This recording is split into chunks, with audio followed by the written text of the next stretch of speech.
on the Nen Show Podcast. I am your host, Craftsdwarf, and this is my co-host, Mathwiz. How you doing, Mathwiz? Ah! I didn't even have to prompt it. I just knew. I just fucking knew. Like, yeah, that's the appropriate emotion for going through the war at any time, let alone your first. Like, I'm so envious. Like, you were unfortunately spoiled on a certain incident, but, like, you got to read the war for the first time. Like, holy shit. Yeah, there's so much. Like, I know I was sending you a bunch of just, like, images. I was like, oh my god, this happened, and oh my god, this happened. I'm sure if you didn't restrain yourself, it would have been more than just the two. Oh, yeah. There's a lot of hype. A lot of crazy shit. Like, 'cause, I mean, it's an arc that's been built up, like, I mean, technically, yeah, since, like, I think, yeah, definitely Drum, for sure, possibly earlier, depending on what you want to, suggest, but, oh boy, what an arc. Glad you were into it. But before we begin our discussion, we have comments. I was pronouncing Magellan wrong, because you read and you don't hear things, so you just kind of guess. And I've had some mispronunciations stuck in my head for years, so that's going to be hard to shake. So, yeah. Yeah, I like, when I was reading it, I figured it was, like, Magellan or something. Yeah, we were both doing, the same, and Magellan, I was doing, like, Magellan, like, I don't know. So, I don't know, man. It's weird. Reading is weird. And then there were also a bunch of comments on the running, taking action thing, which I get to talk a lot more about here. But, like, one thing I want to point out, I'm not going to explain, that here, but I want to point out, like, if I seem like a rambling madman, that's because, like, I'm still rereading the series, like, I'm still piecing things together. Like, honestly, having reread this arc, like, in some ways I feel like I understand the arc, the story as a whole, like, One Piece as a whole better than before. And then, like, the other thing is that, like, not only just, because we're at 14 episodes now, so, like, we've been doing reading One Piece for a little bit shorter than how long we read Naruto. Like, same amount of episodes, but we've been doing them faster. Like, this is the third episode in 3 weeks. We never did that for Naruto. But the thing with Naruto is, like, you remember, Mathwiz, we came to deeper realizations about the series, like, after we were done, when we were just talking. Like, one of my favorites was, it was a big part of your Madara video, where his contradiction, where he said that, chakra tears people apart, but then we realized that, like, he had a bond with Hashirama because they fought, chakra fighting, it can be a bond, that's how compromise is achieved through conflict, like, it ties into that idea too, so we were like, whoa, that was a realization we came to after the fact. And so, with One Piece, like, I'm sure once you've, fully read the series, or at least as far as you're willing to go, like, then we'll have more like, you can talk about things without me having to worry about spoiling you. And, once we keep reading and get more and more context, I'll piece more things together too. And again, I have my Discord, lots of people talking on that, some insightful stuff I'm getting. But yeah, so those were just general comments. I noticed a lot of, did you have any more specific ones or general ones you wanted to respond to? It's funny because some of the comments I see here are not about One Piece, but because I brought up, like, Yu Yu Hakusho and Hunter x Hunter last time, yes. It's like, oh, I see them. So, like, I mean, we haven't read Hunter x Hunter on this, but we've both experienced Hunter x Hunter, so it's like, go ahead. I mean, we talked about it the whole show, actually. There's one little comment here. I was just being coy last time, but this person, is that Jindan or Gindan, as we know. Reading things are weird. They said, I wonder if Mathwiz realizes Hanzo and Bisky have been interacting a lot in the recent arc. And the answer is yes. I've read a little bit of it, and I was just being coy about it. Okay, see, because I had, like, a passing mention of, like, what if these two characters interacted, like people do in One Piece in the Impel Down arc, and yeah, that kind of happens a bit. I'm not caught up, so I haven't, I know that they're there, but I didn't know they were interacting, which is neat, so I didn't respond to anything. Speaking of Hunter x Hunter, there was another comment by, I don't know if you're going to respond to it, by Okan Yakin, who was sort of I saw that one. About, yes, because I have not read or watched Level E. I knew it existed, but I didn't know, I have not touched it, so they talked about there being a trans character there, and The one thing, so I thought that was interesting, and maybe, cause yeah, I'm sure we'll read, one of us will read, like not on the Nen Show because it's too short and it's not an action thing, but we'll read Level E eventually. I'm sure someone will. Yeah, I've definitely been kind of excited to read or watch Level E because I know there's an anime adaptation of it. Yes. I've just kind of been putting it on hold because like there's only so much Togashi that exists in the world, so I gotta make it last. He's slowly making more. Slowly. There might be more Hunter x Hunter next year, like 10 more chapters, and I guess I don't know. Anyway, but well, one thing about that comment, because he said that like there wasn't any particular commentary told through Aluka. And I kind of disagree because, like, the other week when we were talking after the show, not after Impel Down, but after Sabodi and Amazon Lily, we talked about Aluka because, like, the thing with her is that, like, the only character of the Zoldyaks who calls, refers to her by, she is Killua, and the rest of her family doesn't, like, even treat her as a person. So I sort of, like, what I took from that is there's a bit of commentary, like, if you don't, respect a person's identity, I'm just misreading. No, I feel like you're misinterpreting what the comment's saying because maybe I am. Okay. They said that it's just kind of there without commenting on it, but they said that like that's good because like if you want to like normalize that type of character, making like a statement out of it every time that it like trying to make a statement out of a character being whatever. Like that doesn't really normalize it because it's always like this is part of I don't know. I'm butchering the way the comment phrased it, but maybe, because it's like last time, like all art is political. Like if you have a woman, any female character in your story, you're making a statement on whether or not they're like property. Which, if you talk about like old story, like yeah, that's could be progressive relative to like 1970s politics or not 1970s, like 1700s or 1800s politics, I guess. So it's like it's just kind of it's inherent to storytelling. So it's like I don't know. Whatever. I'll move on.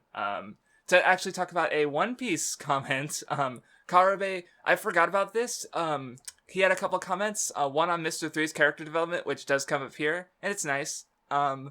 And another is that Ivankov was based on a real-life crossdresser Oda knew. Yep, who also that popped up in him. the SBS this time.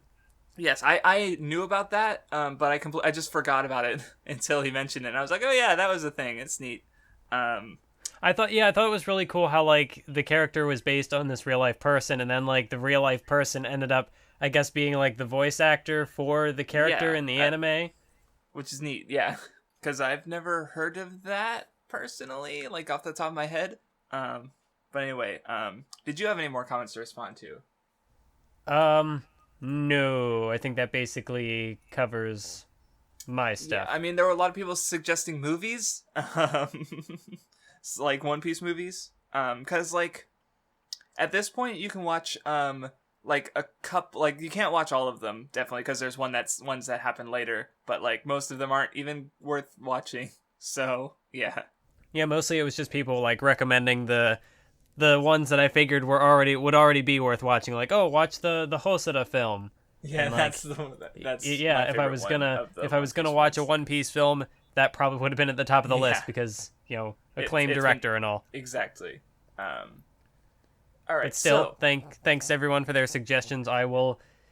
As soon as I finish the manga, not finish it, but get caught up to what we're going to read. Not even caught up proper, because I'm not going to try to keep up weekly, but I'll get to more One Piece eventually.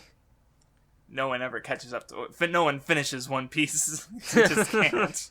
Not even Oda. No one finishes One Piece.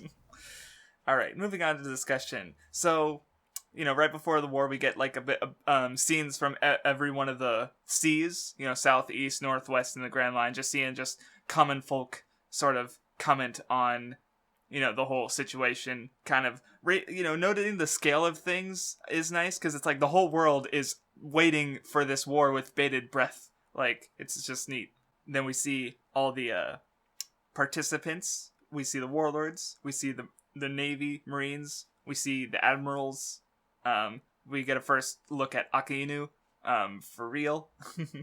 Then Sengoku gives a rather big reveal. that Ace is in fact the son of Gold Roger, and you might have said something a couple episodes ago at the end of the I think it was one. the very last episode, because I talked about all the imagery of like Ace being in chains, but how it was juxtaposed against freedom, and I was like, this imagery reminds me of Gold Roger. I don't know why, but Yeah, that was also at the end of Savoti when we got a glimpse of Ace in like the last chapter, and you mentioned Gold Roger, and I like leaned back in my chair and held back my laughter because I knew. And that's not the only time you've done that, which I get to talk about later. Or something. No. This was way longer ago, though. I've said something else. You might have forgotten, which is fine. So yeah, definitely important, as we will talk about later. But like, I guess because they mentioned that, like, the war is to fight Whitebeard, but it's mostly to kill Ace, because Ace is the son of the basically the worst person in history. And like, the whole thing is because, like, blood doesn't matter, not for family. Ace doesn't care about Roger, but like the government has to care about blood because of the heavenly dragons. Like, these people were just born. That's the only reason they're special. Like, otherwise they're just normal people. And there's other parts later that with the flashback stuff that are connected to that, but it's like, yeah, so it's like the only reason they care about Ace is because he was born, basically, and if you remember back to Robin's flashback, being born isn't a crime, so like by any metric of logic. So, yeah, just the fucking government is bullshit, basically. Did you have any comments on the pre-war stuff, or because there's a bit more too, but no. Well, because there is a good gag where the door is opening and Buggy's got like a staff and he's parting the door like Moses. Oh man, Buggy is so good this arc because it's like he's just such a fucking idiot, a lucky idiot who just things keep happening. It's so good. But anyway, the door is open for them and Whitebeard shows up in the bay. He is coming to save his son. We also see a bunch of like Oda's crazy designs as usual. Although, now that you mentioned about the gates opening, I do think that's really cool. Because now I have the knowledge of like what happens after the fact. Yes, the foreshadowing.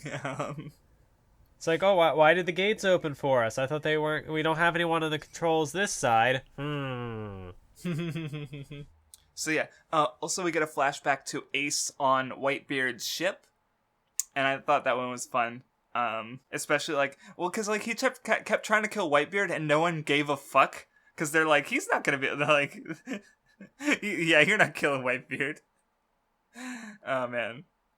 But eventually Ace does become Whitebeard's son, and it's cool. Yeah, maybe it's just me reading into it, but I also kind of thought like the way that it was just so nonchalant. Like, I'm sure it is because Whitebeard is just so strong, but it almost felt like, to me, that because like Whitebeard has like all of these, he's taken in like all these people who have no home and like made them his sons. So like it almost felt to me like someone else probably had attempted to kill Whitebeard before, but just like maybe it's even like a process that a bunch of people have done, but like just nobody can do it.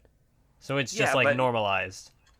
Yeah, I mean, they're pirates. That kind of shit happens. And Whitebeard especially is an incredibly infamous pirate. So, like, as we see, like, lots of people just fucking hate what we saw in Impel Down. Just a bunch of random pirates who are like, man, fuck Whitebeard. So, Crocodile is one of them.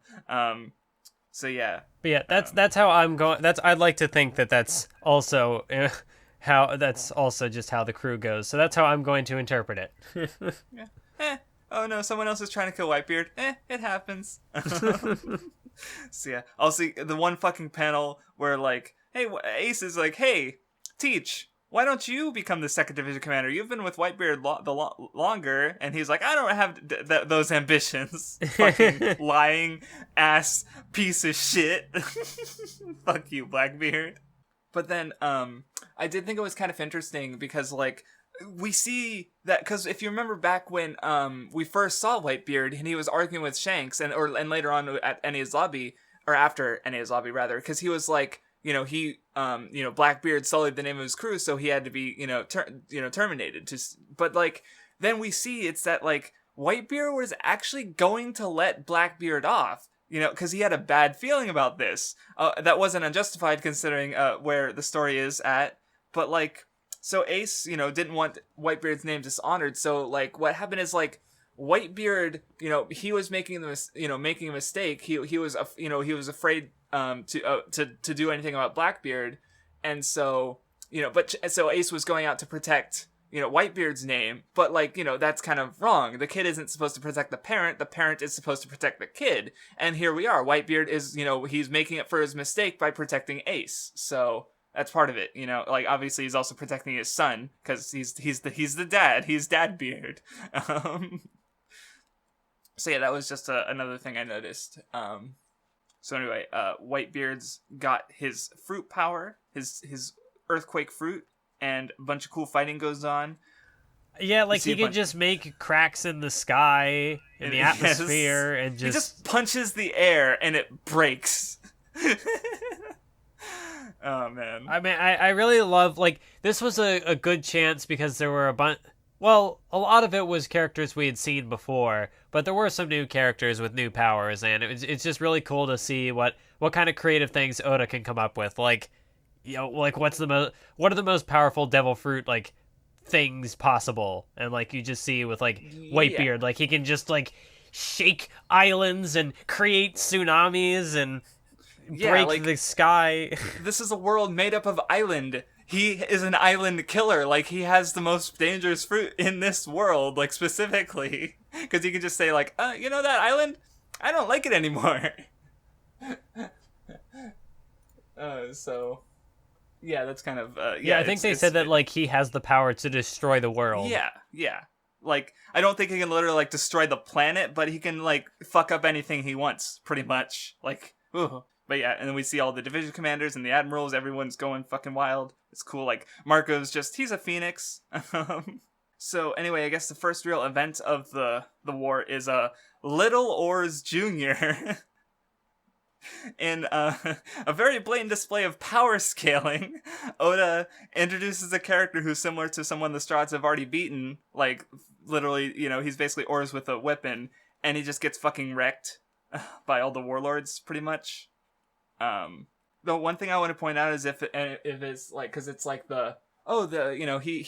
he's reckless, he just charged in, and failed completely, but like at the same time he does come back later, so I don't think that contradicts any of the other things I've been talking about, the running and fighting and taking action or not taking action kind of stuff I've been talking about so far. So. Yeah. Sorry, everyone's freaking out because my video came out. Oh wait. So yeah, or what's up? Oh shit, the video came out. Oh shit. Put the podcast on hold. I gotta run. So anyway, after the Oars Jr. stuff, I don't know, it's also kind of neat to see like because all the warlords have their different weird powers. Like Doflamingo just cuts off his leg. Moria's impales him. So yep. Yeah, this arc is kind of brutal for just in general, but especially by like One Piece standards. Which I guess that's just a cool thing about this arc is it in a way feels very not One Piece just because of how. Yeah, it's like there's so many characters, like it's a war, then there's like, it's not, like it doesn't have the, typical adventure formula. If he comes to island, he finds someone to help, he helps, it's just straight up, it's just, he comes in to fight, and they fight for like the entire time, and, it's definitely, and of course there's still goofiness, Buggy exists, he is here, and he is a riot, but at the same time, yeah, it's fucking brutal. Like there's this one scene I'm about to talk about where like, Aki Inu, he finds a marine who is like running away, he's like afraid, I don't want to fight in this war, and Aki Inu vaporizes him, he just like, fucking magma punches him, and a fucking marine, like, absolute justice. Fucking hell. Very brutal. What I also like, I guess I'll just get this out of the way now because it's just a general thing for the whole arc. But what I really like about this is that with it being a giant war arc, it could have very easily broken down into a bunch of like one-on-one fights. Because like that's how Naruto did it. That's how Bleach did it when they had their big war arcs, which I guess ended the series. This isn't the end of the series, obviously. So maybe Oda will have his chance to do that later on. But. Mm-hmm. Like this is the tough way to do it, where it's just a bunch of things happening simultaneously, and you have to keep track of everything, which is probably why a lot of those other war arcs will break down into certain segmented conflicts, and those readable. It's not that One Piece doesn't do that. Like, there will be a fight for a chapter, but it doesn't usually last much longer than that. Like, go on. Like Luffy fights Mihawk for a bit, but that doesn't last super long. It's not like, Naruto and the gang fighting Obito, and while other people fight Madara, and how that lasts for a while. Yeah, right.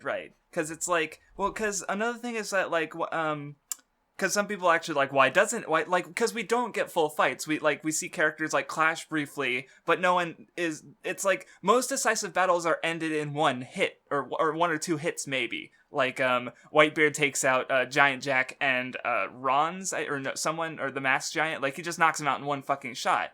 And the way I see it is that's because it's war. Like, anyone can jump into any fight. Like, one-on-one fights don't just magically happen and everyone stays out. Like, these are big names, important people who, some of them, there was Mihawk was fighting Luffy, and two of the Okama's guy came in and they were like, "Hey, Mihawk, you beat us before, but we're gonna beat you now." And that can just happen at any time. And we saw with Ace and Jinbei in the flashback, they fought for 5 days. That's the level of strength we're at. This is a war. There's no time to fight for 5 days and really beat one of these guys. So it's you either take them out or you clash with them briefly and move on, because if you fight too long, someone else will come in and kick your ass. That's just sort of how I see it, because it's it's a war. There's no fairness. It's just people, Kobe's freaking out because people are, big names are getting dropped left and right. But, that's how it goes. And it's not that, the one-on-one formula is always bad, because, I mean, that's why Shonen's Shonen. That's why it's cool sometimes. Well, because it's go on? Did you have more to say? Or? Well, yeah, it's just nice to see something done differently. Because, like I said, this is the more complicated way to do things, because you have to think about how people are going from A to B, and, how that affects everything else. Right, where is Mr. 3 the whole time? Oh, there he is. Right at the end. Because, he doesn't do anything, and then he's there at the end, because Oda's planning, of course. But it's it's brutal. What I was gonna say is the other thing about one-on-one fights is that I do like the one-on-one fights, because that's where you get your real conflicts, especially with all three of the big three have done it. I'm sure it's implicit to just storytelling in general, where it's you have two characters, what separates them, what are their failings, that's the stuff you get out of a one-on-one conflict, and you don't really get that here. You have Doflamingo and Crocodile clash, and Doflamingo tries to get Crocodile joint. There's no real I was gonna say, I guess a more fitting conflict, just to compare One Piece to One Piece, is compare this to the war in Alabasta, where everything broke off into those one-on-one fights. You have the characters off on they divide off to fight, but they're not fighting in the thick of the fighting. They're just off on the side almost. It's disconnected basically. It's because the actual war of people fighting was chaos, just people killing each other pretty much, fighting constantly. So yeah, it's neat. And Doflamingo gives a really iconic line here, speech about how because his speech follows the part where Oris gets brutally beaten, and then Akainu kills the Marine, and he's like, well, which is good and which is bad? It doesn't really matter, because justice is power. Power is whoever might makes right, pretty much. So just a neat moment. This arc does a pretty interesting job of just because everybody's all in one place. It gives you the range of how different people perceive justice. So you get to see Akainu in his full rage glory, just his absolute justice. And then juxtapose that to someone like Kobe, who is he gets a moment later. It's what do you? Yes. So. Yeah, it's there is no one concrete idea of justice, and like Doflamingo said, this is kind of the downside of it, or the potential perversion of justice, is that it really can mean whatever you want as long as you have the power. So whoever wins is justice. So justice will never die. And I thought that was, like you said, it was a really I guess you said it was an iconic speech or whatever. Is this something people go back to? A lot of people like, because it's whoever wins becomes justice. Yeah, a lot of people remember that.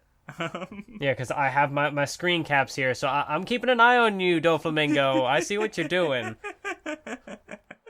Yeah, but it's like, because, like, well, this is, I'm going to bring this up later for sure, but, like, the thing with the government is, like, for the last few centuries, they've been, like, the dominant power of the world. Like, so, people have just been, because, like, giants live 300 years. They're the longest lived people, and, the government still has outlived every single giant, pretty much. So it's like, everyone is just... The government being top dog is just the natural course of things, and even with the end of the war, they still are. So they have been the absolute power for, so long, and yeah, they hold on to that. So they are justice because they are the strongest. But of course, then we have moments where Luffy subverts that, like with the punching Charlos a couple episodes ago, where, he has power, political power, but Luffy doesn't give a fuck. I will be interested for, when Doflamingo gets his own arc. Because so far, like, that speech in particular really reminds me of, like, a Kimberly from Full Metal Alchemist. He just seems like a guy who wants a realist, to see... kind of, like, because I'm quoting the title of Alexander's video. The realist, the guy who just... The psychopathic realist. Yeah. Like, he's just there to kind of... spectate on society and just like see which way the world goes. That, at least so far, that's kind of what he seems like he's doing here. I mean, yeah, he's fighting, so I don't know. Not that Kimberly does it, so I don't know. I'd have to reread Full Metal Alchemist. You don't like Full Metal Alchemist. Stay tuned for the Nen Show when we argue over Full Metal Alchemist. I'm sorry. Maybe I feel like I'd appreciate it more if I reread it, but when I read it a while ago, I just thought it was boring. Okay, not bad. Just I didn't care. Everyone likes Brotherhood anyway, and I didn't watch it, so there. So anyway, I'm going through again. It's like there's fighting, and it's cool. And then there's like little bits that are just like where I have a lot to say. Like there's this one moment where it's or not a lot, like relatively speaking, like for a page, I'll go on for like a paragraph, but it's like, so there's one part where Garp, he sits down and he's like, what am I supposed to do? Ace, why didn't you do what I told you to? Yeah. Like, Garp. See, Garp, I like Garp, okay?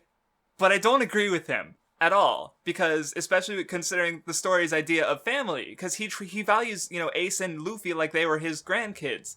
But, like, Luffy fought the world government to save Robin, but Garp won't do that. The Marines come first. Like, yeah, he makes some concessions, like, when he fakes the fall against Luffy. Like, that was cool. But he didn't fight.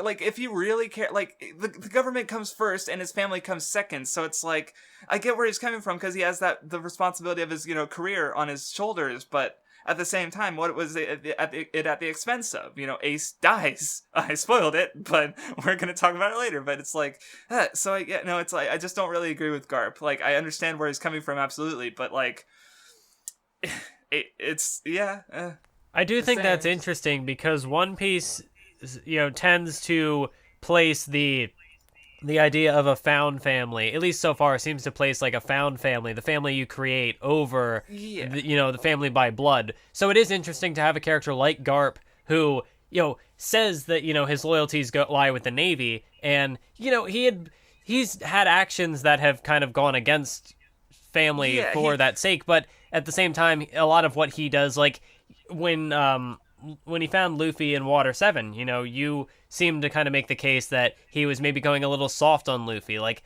testing him, but not really trying to sink his ship and stop him from continuing to go out in the world and whatnot. And then, I suggested that was possible. Yeah, there was the moment where he had to stop Luffy from getting to Ace, and he couldn't do anything. He just took the punch. So yeah. Well, because it's like, shit, I was gonna say something. But, like, he's, because, freedom is a core idea of the series, but, like, he does, he's sort of, like, as free as you can be as a man of his position, because, like, like, Dodon is a criminal, and he pardoned her, he saved, like, Ace, like, he's doing things under the nose of the government, but at the end of the day, he's still, needs to exist within that system. But like, and his sort of his failing is like he with Ace and Luffy, he's saying, why didn't you guys just become Marines? Like, he was trying to push them to do that because for their safety. Like, yeah, he's thinking of them, but he's also forcing them to do something that they don't want for, because he's trying to be controlling, like the government. So he's kind of wrong in the story. So yeah, it's like, it's rough because it's like, again, like, Garp's I like Garp as a character. I think he's good. I just don't agree with, like, because if he really cared about Ace and Luffy, he would have fought against the government, but he can't, and he won't, and I understand why. It's rough. It's rough. It's good. I like it. So anyway, after that, the Impeldown crew comes in. They just fall from the fucking sky. Yeah, because it turns out when Whitebeard, like, not parted the seas. I don't know why I was going to say that. But like when he did his big move and he created the tidal waves, the wave picked up the ship that Luffy's crew was on and it dumped him. Yeah, and they were stuck up there for a few minutes and then they were like, okay, let's get down. Let's just slide down. We'll just blow up the ice and then we'll slide down. And I hope that's not how it went. Oh, man. And Luffy's just like, hey, Ace, I found you. I like how Luffy, like, as they're falling, he's like, it's okay, I'm made of rubber. And everyone else is like, we're not. And then they land and they get a cool group shot. And Buggy's just like, fuck yeah, like, the Impeldown crew's here, bitches. And Sengoku's reaction is just like, Garp, it's your family again. Like, yep, it's fucking Luffy. It's just like, not this shit again. Like, oh man. So then anyway, then you get a bit of Luffy and Whitebeard. Like, Luffy stops Crocodile from attacking Whitebeard, and Luffy, like, I love their little interaction. Like, it's so brief, but like, cause Luffy doesn't give a fuck. He's never given a fuck since chapter 1.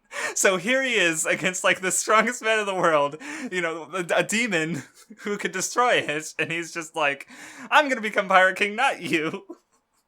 You better, I'll do what I want. I'm gonna save Ace, not you. I love Luffy so fucking much. So anyway, Luffy charges in, and there was this, I want to say it's a translation error, because it's just kind of weird of Luffy to say, because he keeps saying, like, he sees Kuma, and he's like, it's the guy who looks like Kuma. And so it, like, maybe he's, like, getting weird about the pacifistas, or maybe he's trying to say it's the guy who looks like a bear. Like, I'm not sure, because, like, obviously there's multiple guys who look like Kuma. It's just, I don't know, I always thought that was weird, because he says it, like, twice, I don't know. Anyway, Luffy charges in, Buggy and Whitebeard have a bit of a parlay, or not a parlay, a non-aggression pact, so they'll work together. Like, he's like, man, I'm having a hard time, let's join forces. Then you could have my head, and Buggy's like, yeah, we'll do it.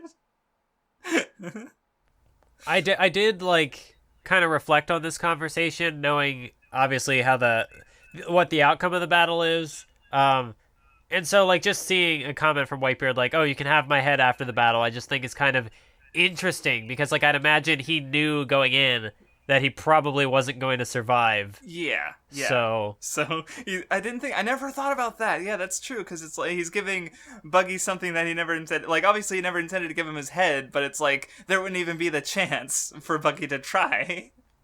I never thought about that. That's good. Good observation.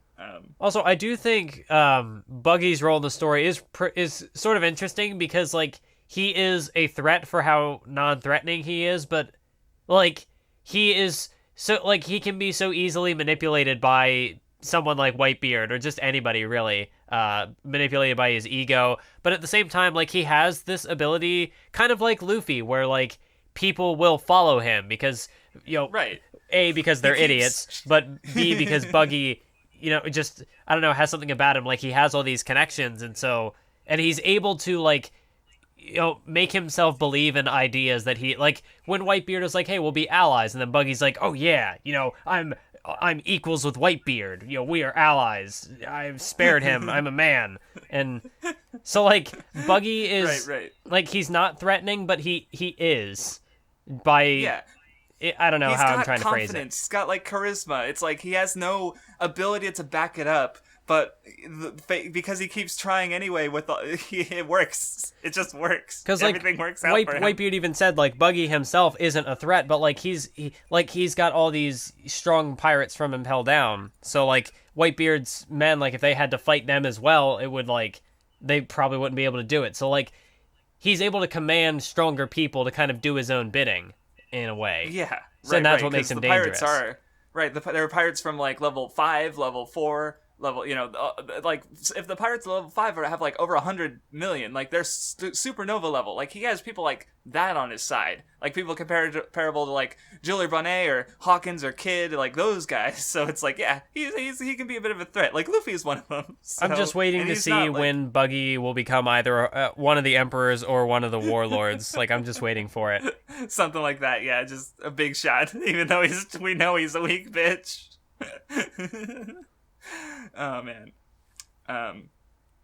But yeah, it's like there's so many characters like interacting with each other. Like we find out a bit more about Kuma from Doflamingo, because Kuma let himself become a full pacifista cyborg. He basically has no identity now. Hancock and Luffy have a bit of interaction as she fights Smoker off. They hug, and Hancock's like, "Is this marriage?"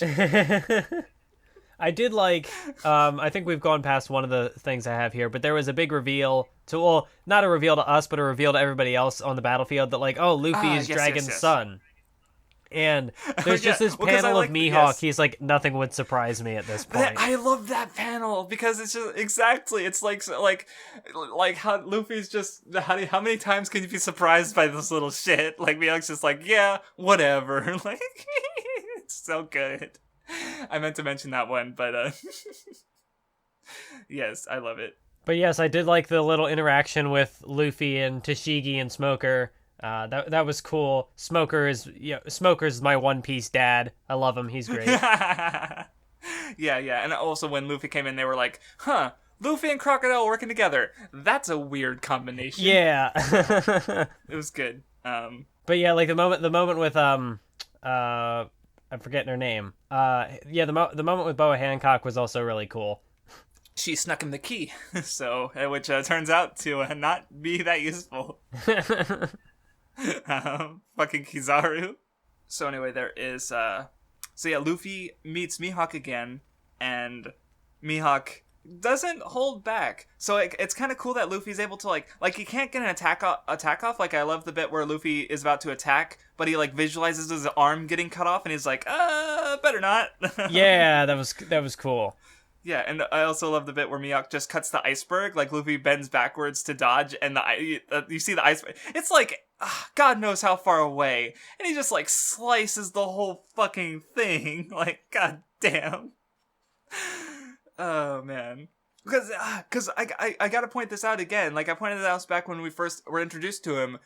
He was introduced almost 500 chapters ago. And here he is, like holding it still holding his own in like the. It's not like we didn't see him do anything either. Like it's so cool.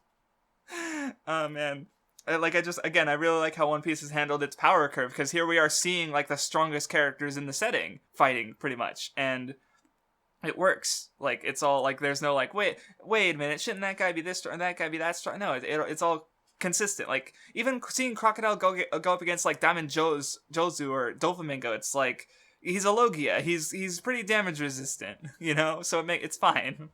Like and I did like the moment at the start of the fight where Mihawk, he took a slash at Whitebeard from way away because he was like, I want to gauge the distance between us, like in terms of their power. But he gets stopped by the Diamond Man, because not even diamonds can stop, or not even the greatest swordsman in the world can't cut diamonds. So, which kind of goes back to the line at the end of Zoro versus Mr. One, because Mr. One was like, "Oh yeah, you can destroy what's next? Diamonds?" And Zoro's like, nah. So, but yeah, so I'm not sure if Zoro's ever going to cut diamonds, especially given the message of that fight. I thought, because I always see it like if diamonds are something precious and to be protected, then it's probably best not to destroy them. So I don't know, we'll see what happens. But well, now I know I'm backtracking because I forgot to bring this up earlier, but I liked how when Luffy gave Hancock that hug and she just like fell over and everyone's like, he defeated the Pirate Empress. He did some kind of weird sumo move. I also liked how when she was talking with Smoker, and he's like, "You know what's gonna happen when you go against the Marines, right?" And she's like, "Nothing, because I'm a warlord of the sea." And it's just kind of like, I'm beautiful. Oh yeah, that too.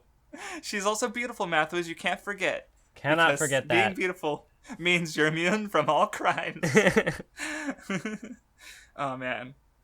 But also finally going forward, I love. I thought it was funny because you're like, oh, going back a bit. And I'm like, I'm the one who brought up Alabasta, okay? Like, and Miyake and Baradier even. But that's going back. But yeah, I also love the interaction between like the Buggy and Mihawk. Like, this is the strongest swordsman in the world. He can cut Buggy, but he can't hurt Buggy. Like, he even cuts him up into little pieces. Like, he just slices it, like, and Luffy's using him as a human shield, like, fucking asshole. And then it only goes south when Buggy uses one of his Muggy balls, and his fucking face. Yes!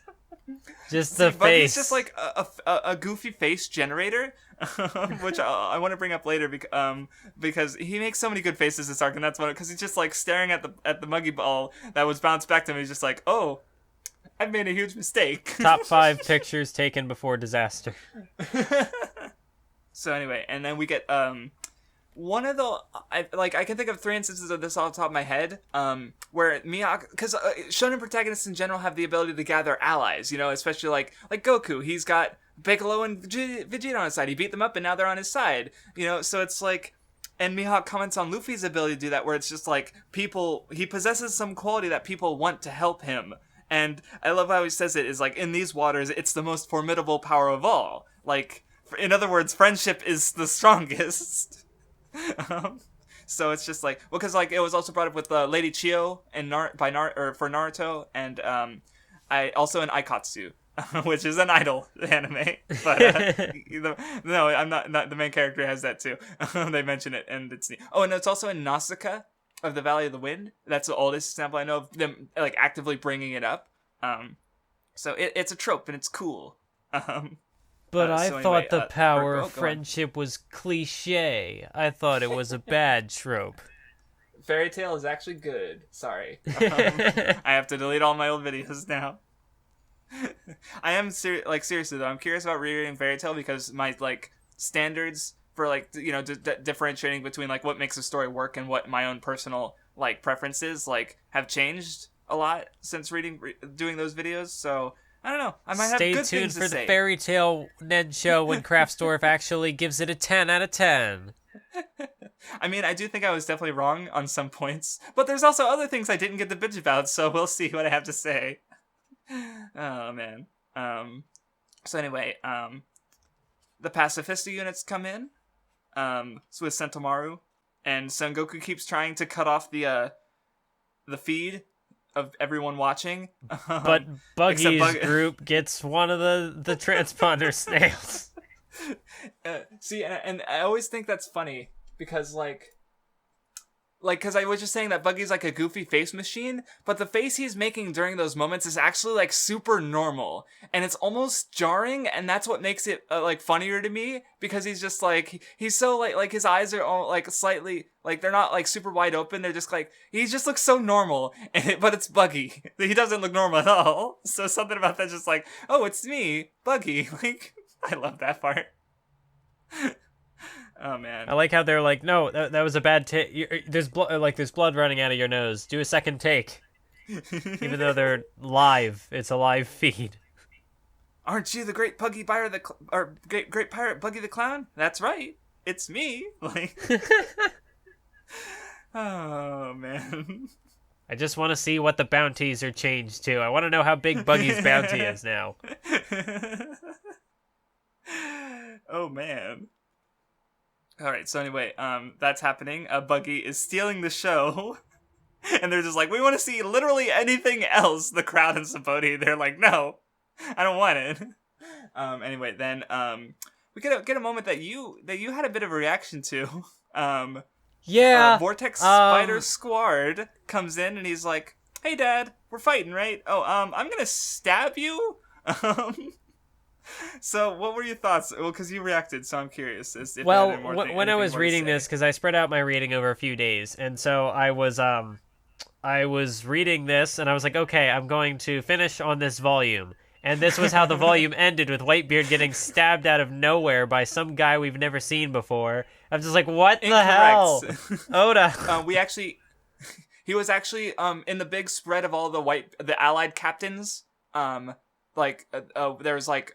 we see White Knight, Bohemian Knight Doma, Thunderlord Magai, like just a bunch of random dudes. Oh, he was one of them. So we've seen him as like an ally of Whitebeard's. Okay, so we'd seen him before, but we've never really seen him in action. No, I guess he hadn't done anything except be in the background basically, and this is his first moment where he comes in, he stabs Whitebeard. And I was like, wait a minute, that's not how Oda does things. Oda usually sets up this stuff way ahead of time, so you can kind of choreograph it. And this came out of nowhere. This was even because that's the thing. It's it could have been any one of the allies. It's just scored for it's because basically. And I mean we do find out more about him. He has a history with Roger, and the Marines exploited that to trick him into attacking.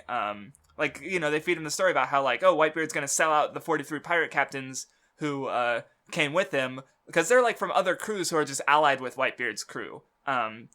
So he's the captain of his own crew. He's just works with Whitebeard. So but yeah, they're everyone in exchange for Ace. And then we get Whitebeard being the best dad because he's like, you know what, son, you may be stupid, but I still love you, and he fucking hugs him. Whitebeard's so good. No, because and I remember going through this, and I was like, well, I mean, Whitebeard looks pretty tough, so I doubt he's gonna die just from that. But still, it was a shock. Yeah. I mean, they even point out he could have dodged it or stopped him if he really wanted to, but he let his son do it because and even Squart's even Squart was one of the characters who noted that he shouldn't have been able to do that because he's fucking Whitebeard. But yeah, it's just a good moment. And Whitebeard gets fucking pissed, and I like how he resolves it. He frees up a way for anyone to escape if they wants to, and charges into the fighting himself. And oh shit, it's fucking Whitebeard. It's just he's been built up as the strongest character in this setting, and I thought he fucking delivered. He's just juggling the island. That's not a thing that should be possible. No, I did think that the plot twist of Whitebeard is actually working with the Marines, but it was kind of a double fake out, it was a fake out of being a fake out. Yes. Which I thought Oda had even said in the SBS with the devil fruit powers of some of the people or whatnot, not everything had the chance to be fully explained because he was worried about overloading information on the reader. And I almost felt like this twist was almost it ran the risk of being that, because it's wait, there was this they got tricked, but it wasn't actually a trick. It was fake. It wasn't real. But it was easy. I don't know. It's not a complicated thing, but I don't know. In the situation as I'm reading it, I'm wait, trying to process it and figure out. I don't know. It wasn't that complicated. It was fine.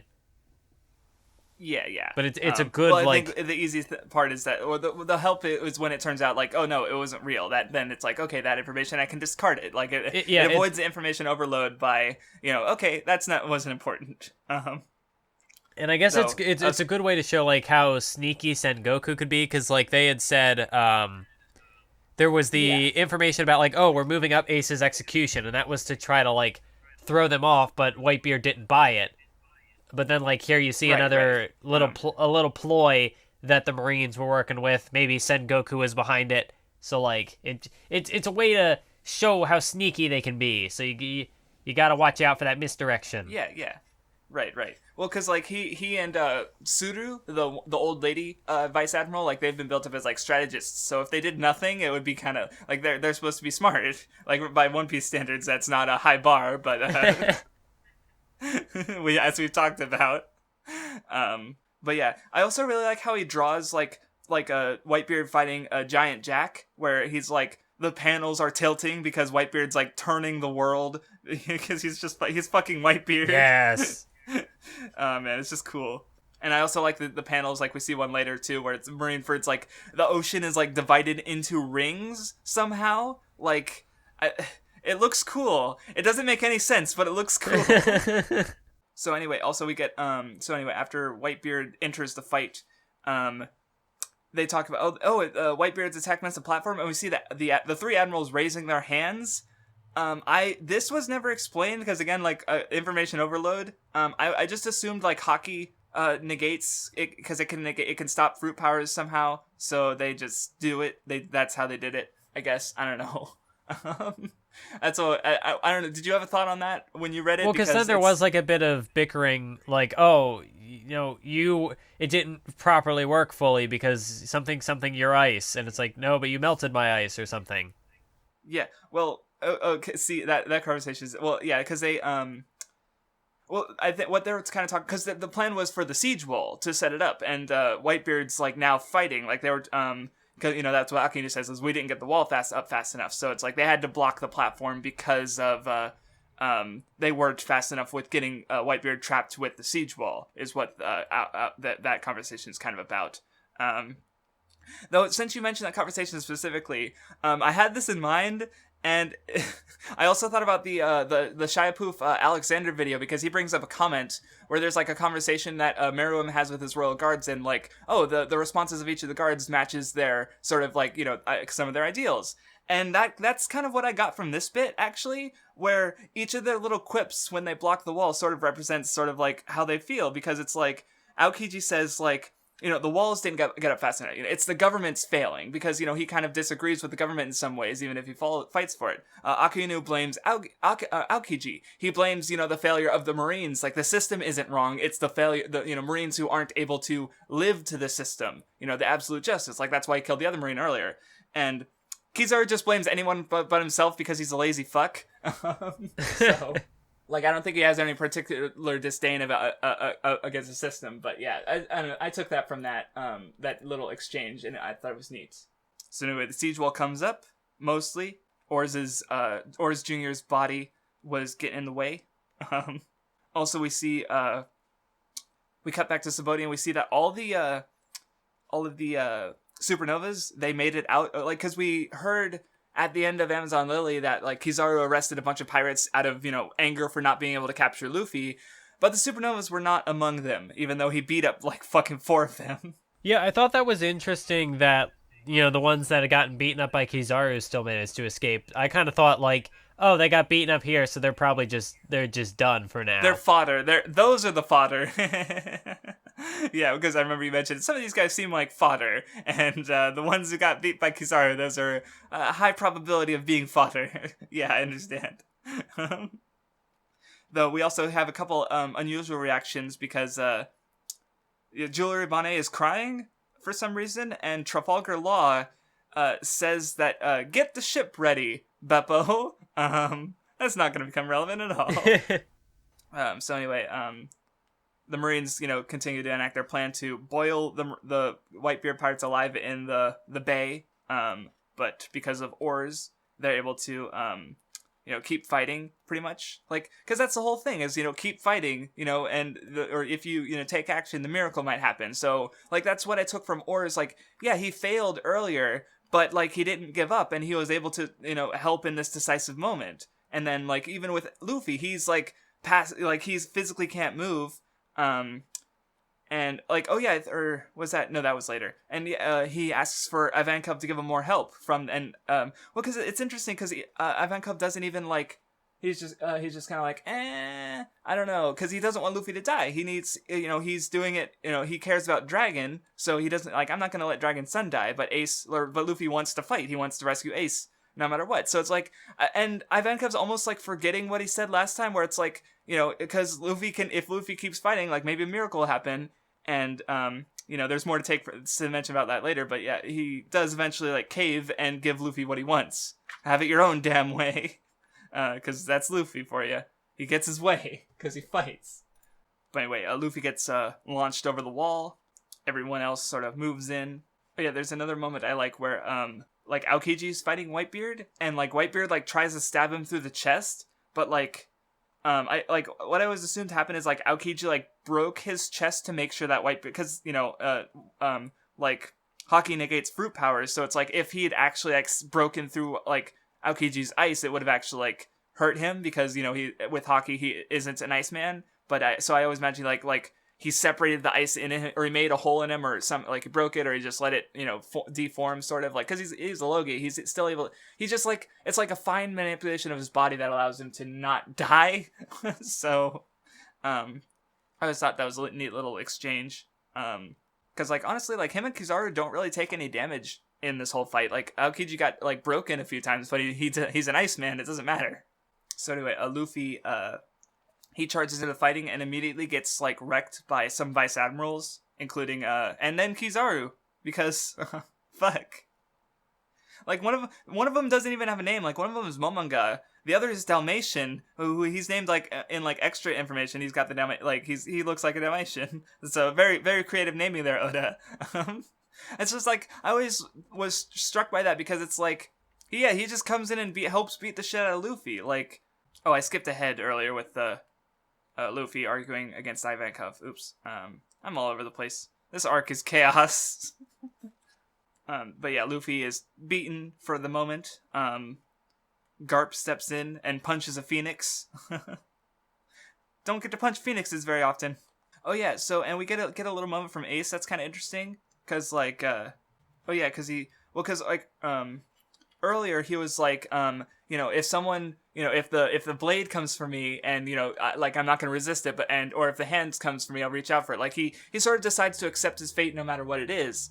But here, after, like, as everyone's fighting, like, after Luffy's fallen, for now, Whitebeard's going in, like, he starts crying, like, he's starting to lean towards being rescued, because, like, so I want to mention, like, something about Ace, because it's, like, I found him interestingly comparable to Robin, actually, because both of them sort of, like, are shoulder this, like, legacy of, like, Robin's the last demon of Ahara. Ahara was just these demons who were, reaching for something they shouldn't have. Yeah, I can definitely see the comparison. The world. Yeah. And then, or Ace is the son of the Pirate King. And so they're both kind of, like, hated, and their response is kind of inversed, because Robin, she wants to carry on the legacy of Ahara. She does, she wants to find the true history. She wants to, she's curious for it. And, she's so, but, like, Ace doesn't give a fuck about Gold Roger. He hates him. So, yeah, but, yeah, and so they're both kind of, like, don't have a lot of value in their lives until other characters value it. Like, because this is almost, like, comparable to the I want to live moment, because Ace is like, I don't want to die. So not quite the same. It's, I want to live versus I don't want to die, but hey, it's progress. So yeah, it was cool. Just a little moment. Oh yeah, and Buggy, earlier he got frozen by Aokiji, and then he got thawed out by Akainu's magma, and he's just like, fuck those Navy guys, and everyone's like, damn, he's talking shit about Aokiji and Akainu. Like, I love Buggy. So yeah, and here's the moment I was talking about earlier, where Luffy gets the adrenaline shot to end the wolf fight, cause this last run to the platform, it's like, this is the miracle. Like, he's an ant in a hurricane, and here he is, like, he charges the platform, and, like, all this fighting, like, everyone's, like, coming to his aid and, coming behind him, and he, Mr. 3 is there. He unleashes his Conqueror's Haki when the blades are coming down, like, fucking everything goes, like, fucking perfectly, and he rescues Ace. I've skipped ahead a lot, because it's a fucking crazy sequence that just goes. Now, what I thought was really cool was, like, how, I mean, like, the people who are gonna execute Ace. Now, when did it happen? Yeah. Because, like, Mr. 3 was impersonating the one guy, and, like, he was gonna kill Ace, but then, like, when Luffy did his Haki, he, like, collapsed. Huh. And it was Mr. 3, and then he wakes up later. Yeah, because it's like, I mean, I always imagined that, like, because it is Mr. 3, like, you can even see his hair, his beard. I always figured that he was going to, like, attack the other guy and save Ace, but Luffy got knocked him out anyway, so... Yeah, I guess that makes sense. Or, because I'm pretty sure he woke up later, like, when Luffy reached the platform. He's like, oh, what the fuck happened? Or, I'd have to double check. Because that's when we find out it's Mr. 3. Yeah, exactly. He's like, did I faint? And he's like, oh shit, what? Like, because he sees Sengoku, the Buddha, having turned into a Buddha. Devil fruits are weird.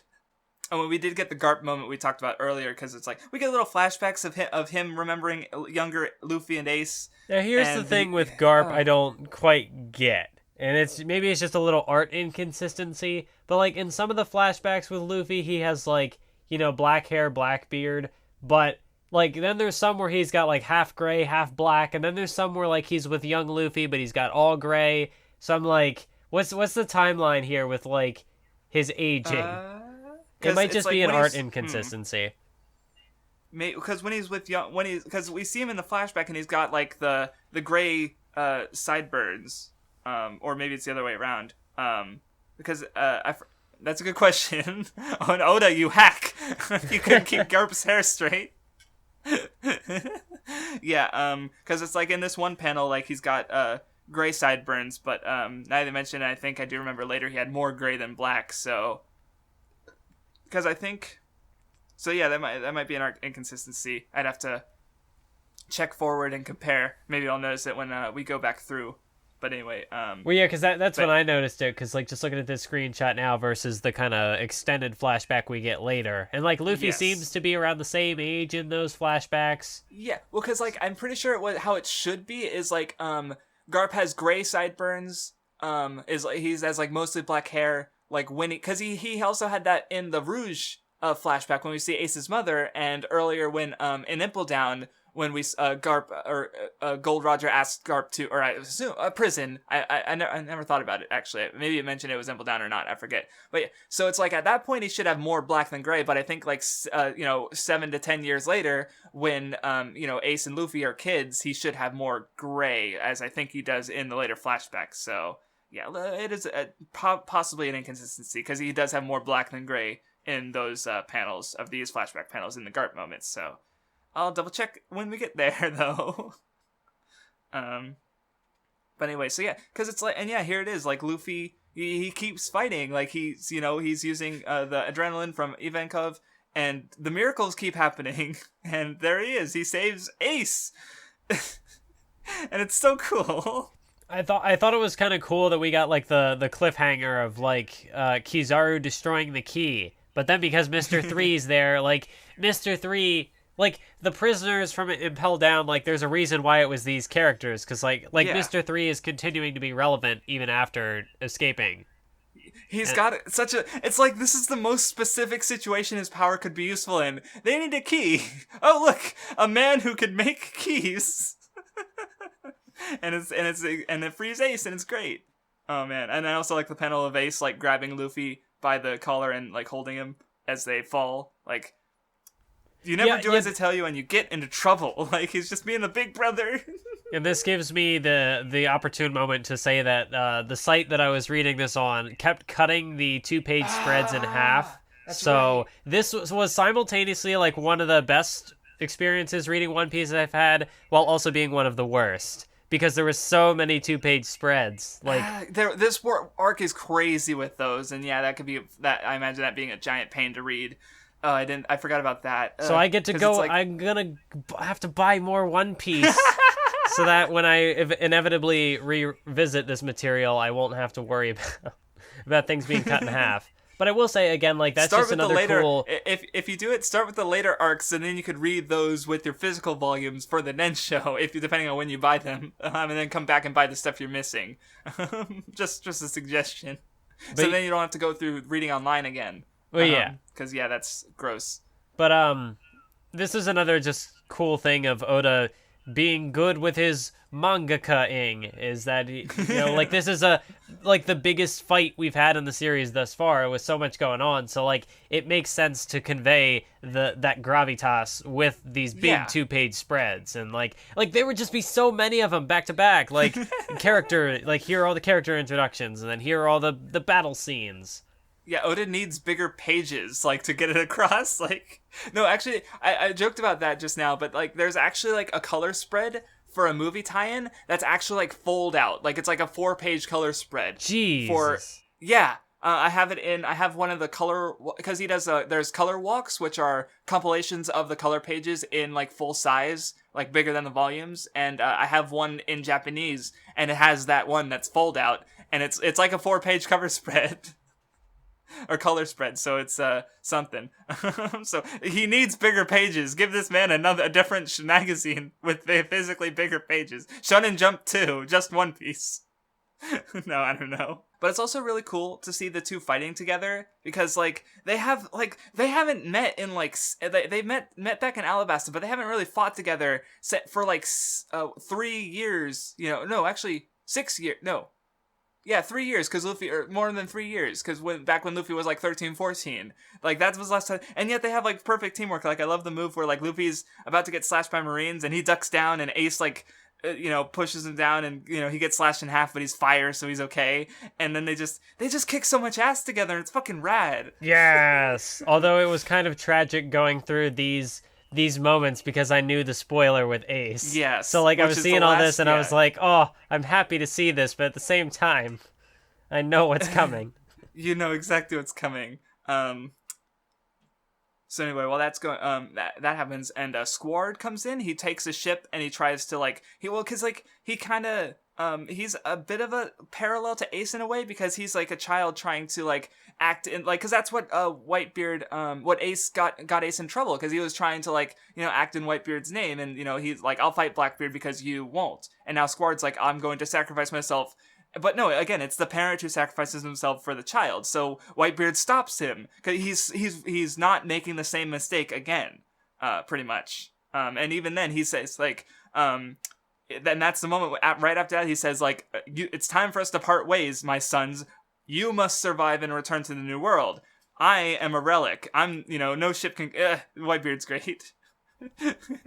Yeah, that's what I thought was cool. Like just the way like it was phrased, like no ship can carry me something with age or whatever, yeah. But like it was phrased in a cool way. No ship can carry me to the new age, yeah. Like because he's talking like the new era, the next era, which is comes up again later a couple times. But no ship can carry him there, or was what he said. What I also really liked about this big fight is that like it's not just a fight for the sake of fighting. Like both sides have a goal. Like they got right. Ace, so now's the time to get out of there. Like don't just keep fighting to the death for no reason. Like we've got Ace, we need to.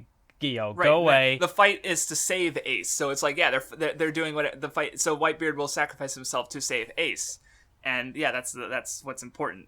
And then so like with the Marines, like they were like the goal of this thing was to execute Ace. So like they keep going until they get him, and like theoretically that's when it that's when it should basically stop. Like at that point they should stop pursuing and just like deal with what they have. Like because Ace was that was the thing that they were there for. Like, they were prepared for an attack from Whitebeard, but it's not like the goal of this mission was to go out and eradicate the Whitebeard pirates or anything. Right. Like, at that point, Akihiro just kind of, like, he takes over because he wants absolute justice, absolute victory, no pirate left standing, because he's a fucking nut job. Like, holy shit. See, okay, like, Akihiro, he's, like, terrifying, but I do like him as a character just because he is like absolute justice. Like he will not stop at anything. He's just so pure. Yeah, he's a good character. He's just a piece of shit. Yeah, pure fucking horrifying. Like I wouldn't even like again. He's like it's not like pirates. Like most pirates are not good. Like. They have to do bad things, like, so it's not like he's, like, 100% wrong. It's just, like, Whitebeard and, like, the Straw Hats are, like, those are the two crews that we've seen that are the best, and he just happens to be against both of them right here, so, yeah. Yeah, I guess I should clarify, there is something to be said about, someone who does have that kind of ironclad, code of conduct, like, he is so committed to his ideal of justice, even if, we could, the discussion on that will be for another time, because there's probably still more to go with Akihiro, but, like, because he's going up against our protagonist, he is like the biggest piece of shit in the world because he's like so dangerous and he got Ace. What the hell? Yeah. Well, that's how like stories work. Like the strength of your ideals is your strength, especially in One Piece.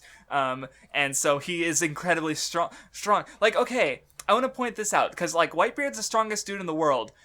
And there are two characters in this entire arc who he hits twice and they're fine. Everyone else he hits one time and they are out. Like he doesn't actually do any damage against Aokiji. He just breaks him, but like because he's ice. Like everyone else he knocks out one hit. But Akihiro and Blackbeard, he hits twice and they like Akihiro retreated and Blackbeard called in his allies. So it's like he's still the strongest, but like those two are fucking like scary because like it's like the almost like the Rock Lee Gaara thing where like Gaara was built up so much that like Rock Lee basically like scratches his chin and you're like, holy shit, Rock Lee's awesome because, and that's similar with Whitebeard and Blackbeard and Akainu because like Whitebeard we saw how strong he is, but so like these two guys for getting their ass kicked less than the other guys are fucking like, damn, like how strong are these guys? Like it's like weirdly like contradictive, but it's really great. No, that was super satisfying. Like after Akainu did his thing and then Whitebeard just showed up and just like crashed him. When it was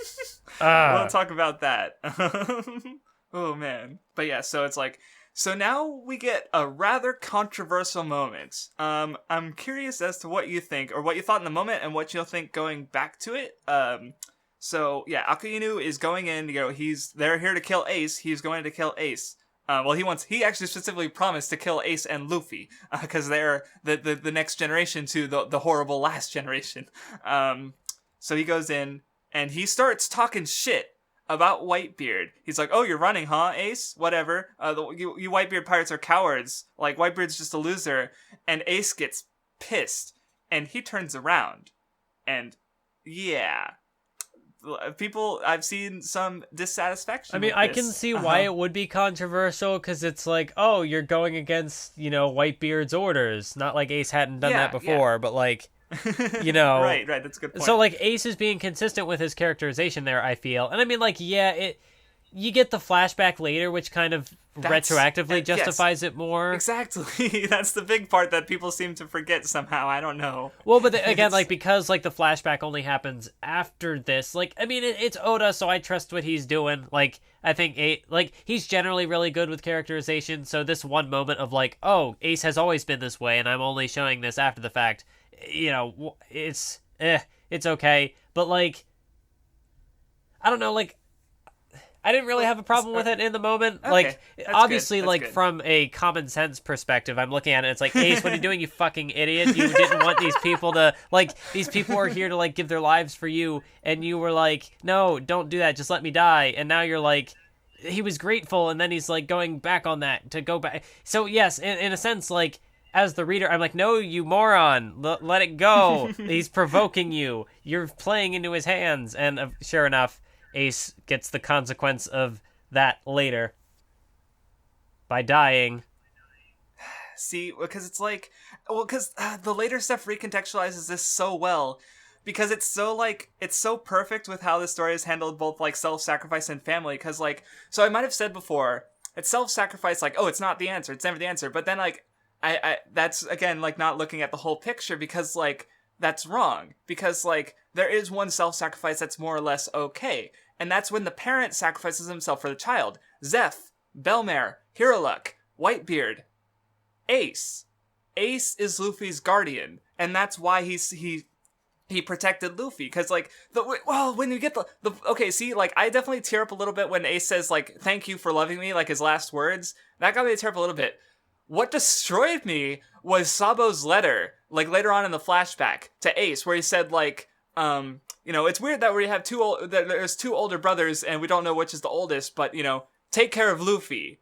And Ace is crying, like, and even though he's constantly scolded Luffy for crying, but like the reason that part hit me is because like he took care of Luffy, he saved Luffy, like, because like.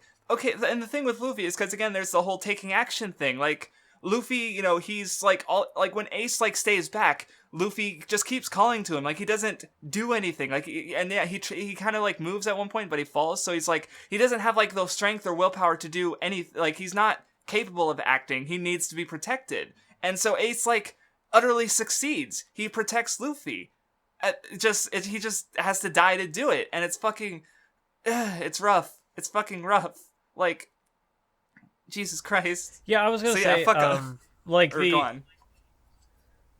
Well, yeah, it is interesting that you bring that up, because like Luffy's goal, because you said like where Ace utterly succeeds, Luffy utterly fails, because like his goal was to save Ace, and so like when Ace turns around, Luffy didn't have the power to like stop him, to like, like obviously Ace is kind of you could say being dumb by turning back to. Like, the day has already been won, and he's turning back to, go back for more, to not run away from this this admiral really guy. powerful guy, really powerful admiral. But like, if Luffy had the power to truly save Ace, then he could have probably I don't know, knocked him out or something. Done something to get him away. Yeah, but... yeah. Well, see, yeah, because it's the way I see it, because it goes back to the Sabaody stuff too. Because it's if Luffy had gotten off one punch on Akainu, I could think of a bunch of different ways the situation might have played off different. He wouldn't have done any damage. He might have even gotten pretty hurt. But because right after Ace died, Marco, Vista, and Jinbei were right there. So it's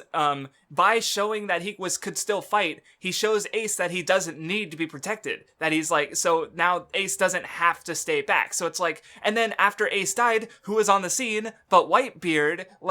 So it's again, if you fight, miracles will happen. Others can come to your aid. That's Luffy's power. But he couldn't fight. He didn't fight. He couldn't. He didn't have the willpower. He didn't know. Honestly, he seems kind of confused. This whole sequence. He's just what the fuck's happened? Again, he is tired. He's been fighting for a while, but he's just all he does is call out to Ace, and then he goes for the Vivre card because he drops it. He's out of it pretty much. But he wasn't able to take action. And then going back to Sabaody is here, honestly, because they started running once Sentomaru and the Pacifista came in, and honestly, if they stayed and fought, I don't think that was a must-lose situation, because they just figured out the Pacifista's weak, because when the Pacifista does the mouth beam, Robin can stop it.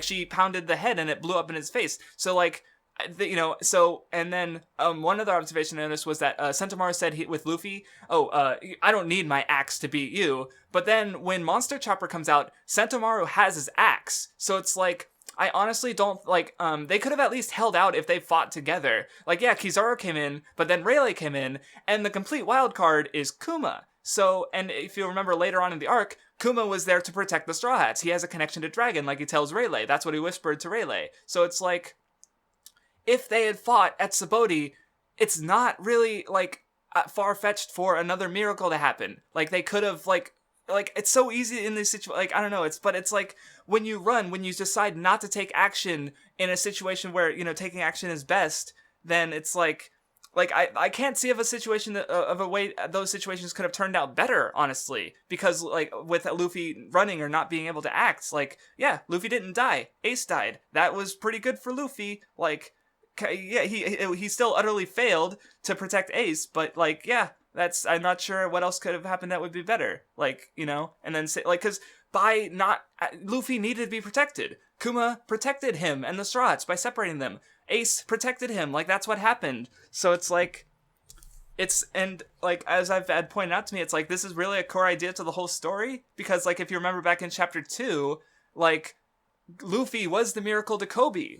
He came out of nowhere, but that miracle didn't realize it himself until Kobe decided to fight. He talked shit about Alvida, so Luffy fought for him. It's the same sort of concept, and sure enough, what happens later in the arc, where you get a reprise of the Kobe Alvida thing, just with Kobe and fucking Akainu, and who comes to save Kobe? I'll leave that for now. That was another great moment. Okay, so hopefully that rant was more coherent than my other ones, because again, like I said, I have more context now and other insights, but I just feel if you have a goal, if you have an ambition, something you want to accomplish, then, try. What do you have to lose? Oh no, you fail, again, One Piece, yeah, that's the thing, characters fail, the miracle won't always happen. Luffy, failed to beat Aokiji, but because he tried, it worked out. Aokiji didn't go after the rest of the crew. He tried to beat Magellan. He failed, but Mr. 2 saved him, and they met Ivankov, and they ended up getting out. Yeah, failure happens. That doesn't mean, it's not wrong to try. So, because you might fail. Fear, that's sort of I don't know, do it, is what I'm trying to say. So, yeah. It's like I said, it's a good message, I think. So, and again, people say, oh, Luffy should have run, but, he did. It didn't work. Just throwing that out. I think I said that before. Oh, okay. So wait, I think I'm a little confused. How does that, are you saying that Luffy's being rewarded in this scenario, or that he's being... No, he's failing, because he didn't take action. He failed. But failure isn't, as long as you can pick yourself up, failure isn't the worst thing. And he picks himself up at the end. It takes a while, but he does. Everyone picks himself up after their failure. And then they can try again. Because that's the thing, you have to take action. So it's like, it's not that... Well, because, like, another thing is, like, do you remember Captain Morgan back on the Django cover story? Like, he's just, like, lazing around in the ocean. Like, he's given up. Like, he's not trying. Like, he's not in the story anymore. Like, yeah, he failed, but he decided not to try. That's why he's, like, quote-unquote dead as far as the story is considered. Like, he doesn't matter. He's not trying to do anything. You know, Arlong, Kuro, like, you could assume Krieg... Like, you could assume all these guys just aren't, you know, they're not trying until, like, Crocodile, he went back to prison, and then when he heard about Whitebeard at the war, he decided to try again. And here he is, at the war.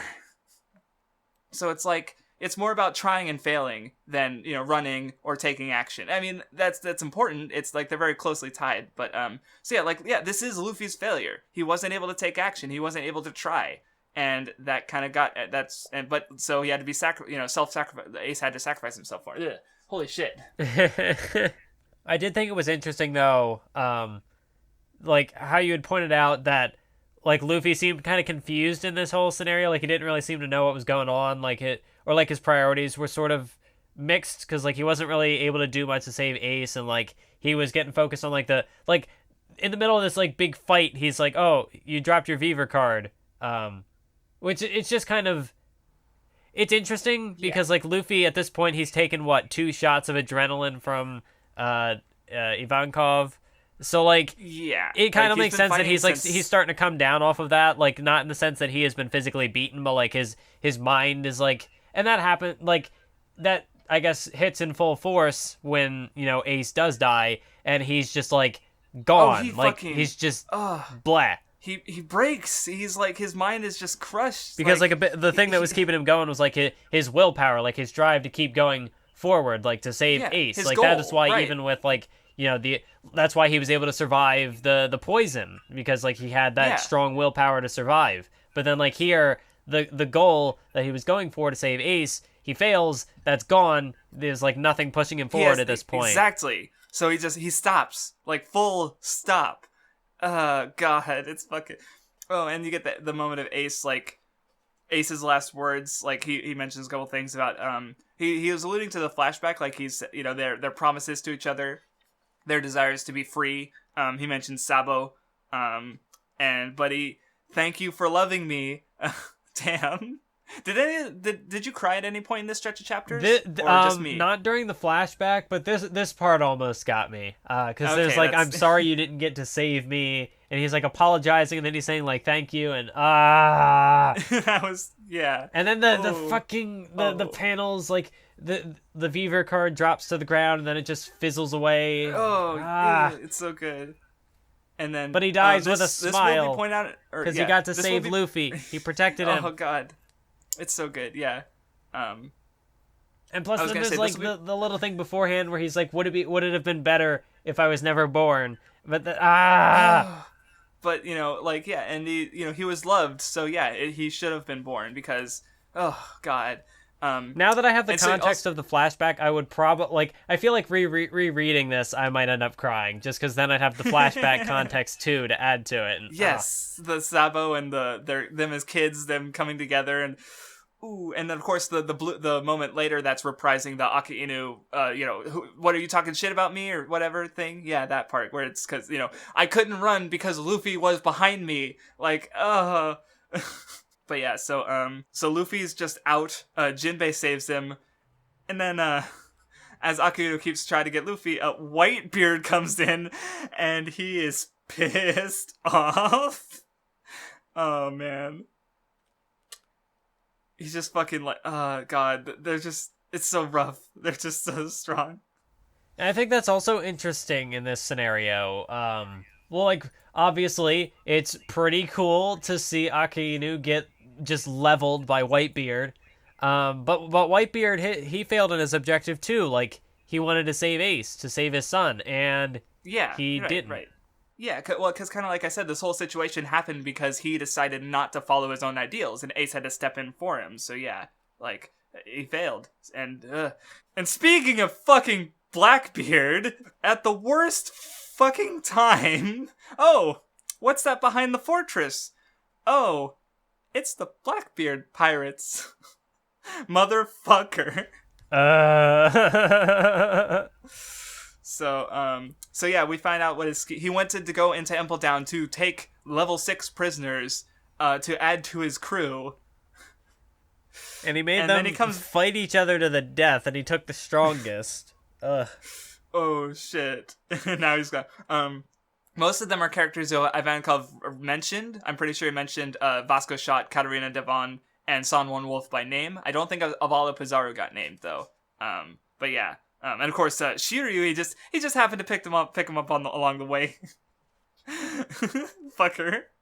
But yeah, so yeah, Whitebeard and Blackbeard fight for a bit. I like how Blackbeard's like, "Ha! I touched you now. You can't use your earthquakes," and Whitebeard just stabs him with his Basento, his weapon. He's just like. Yeah, I thought it was really cool how like even at like Blackbeard, like the scary thing about his powers is he can like take away your devil fruit ability, but then like Whitebeard is still able to like really, he just decks him, and it's like Whitebeard isn't just strong because of his devil fruit power, he's just a really freakish human being. And like even then, like after Whitebeard, like Blackbeard takes away his power, and even then, like when he gets struck down, he kind of like cowers away a bit, like he's a little afraid of Whitebeard. Yeah, well, I mean, because like the reaction to his pain, like where he's like yelling in pain, like that's normal. Like he did that with Luffy, so like it's kind of like, well, actually now I think about it, it's actually kind of clever because like here you have this character who's been hit by guys who are relatively weak and relatively strong.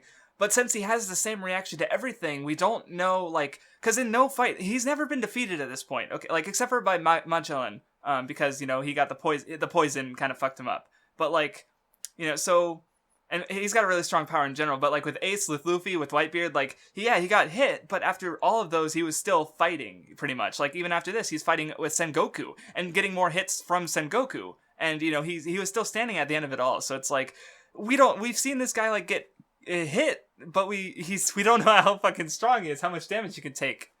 So, rough. So anyway, Whitebeard's gives a little speech. The One Piece does exist. There will be a war when it's found. Because we see him talking to Roger in a flashback, so he's got some interesting information. And then of course it ends with we see a flashback to Whitebeard as a young man, and he doesn't want treasure, he wants a family. 267 sword wounds, 152 bullets, and 46 cannon blasts. No, I love how, like, even towards the beginning, like, Whitebeard gets stabbed a couple of times. So, like, he's just fighting with, like, a sword sticking out of him. And so, like, yeah. he's just a monster. Akainu blows off a chunk of his face. Yeah. And he keeps going. He keeps going. Dear fucking God, what a monster. Like, no wonder that people were afraid of him. Gee, I would not want to be on that guy's bad side. Like, goddamn.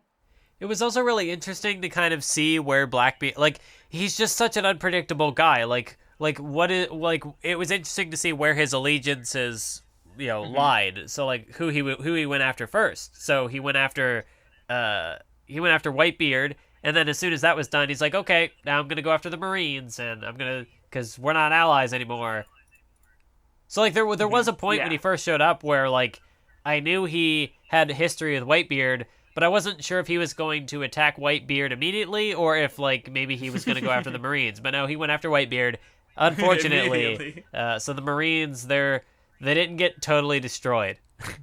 Which I suppose is, you know, not the worst, because there are some terrible pirates out there. So, like, there are some instances where, like, you're kind of, like, when Blackbeard was fighting Sengoku or whatever, like, in that instance, I'm, like, actually rooting for Sengoku. Meanwhile, there's still Akainu doing his stuff, and I'm like, well, okay, so, you know, in some cases, the Marines are the ones I'm rooting for, and in some cases, they're not.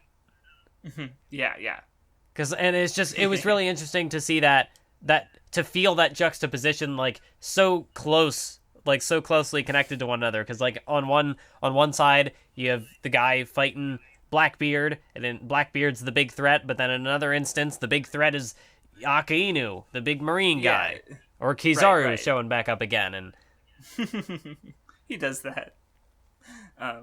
So it's like...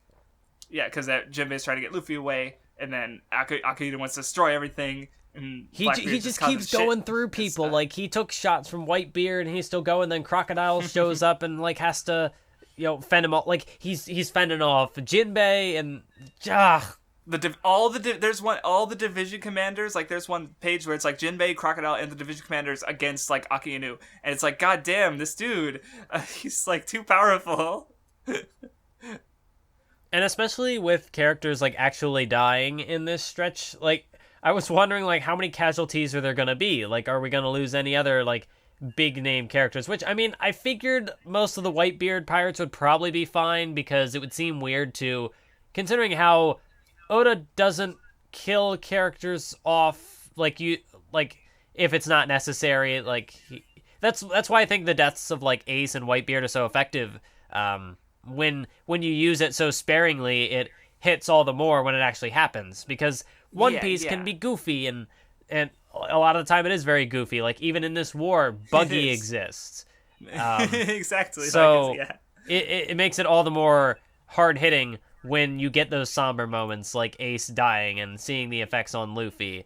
But at the same time, looking at like someone like Marco, like I figured he'd probably be fine, because like he was just not just introduced, but like this was the first time he really got to do anything. Because he was there he was actually there back in the Skypiea. Like, you could see him in the background. He's not named, but you could see like, hey, that kind of looks like Marco. I feel like somebody in the Whitebeard Pirates had a few lines of dialogue when Shanks showed up, and I thought it was him. I think he was one of them. Yeah, he was talking with a random dude, I think, and he's just like, Rockstar, never heard of him. I think that was Marco. Yeah. But yeah.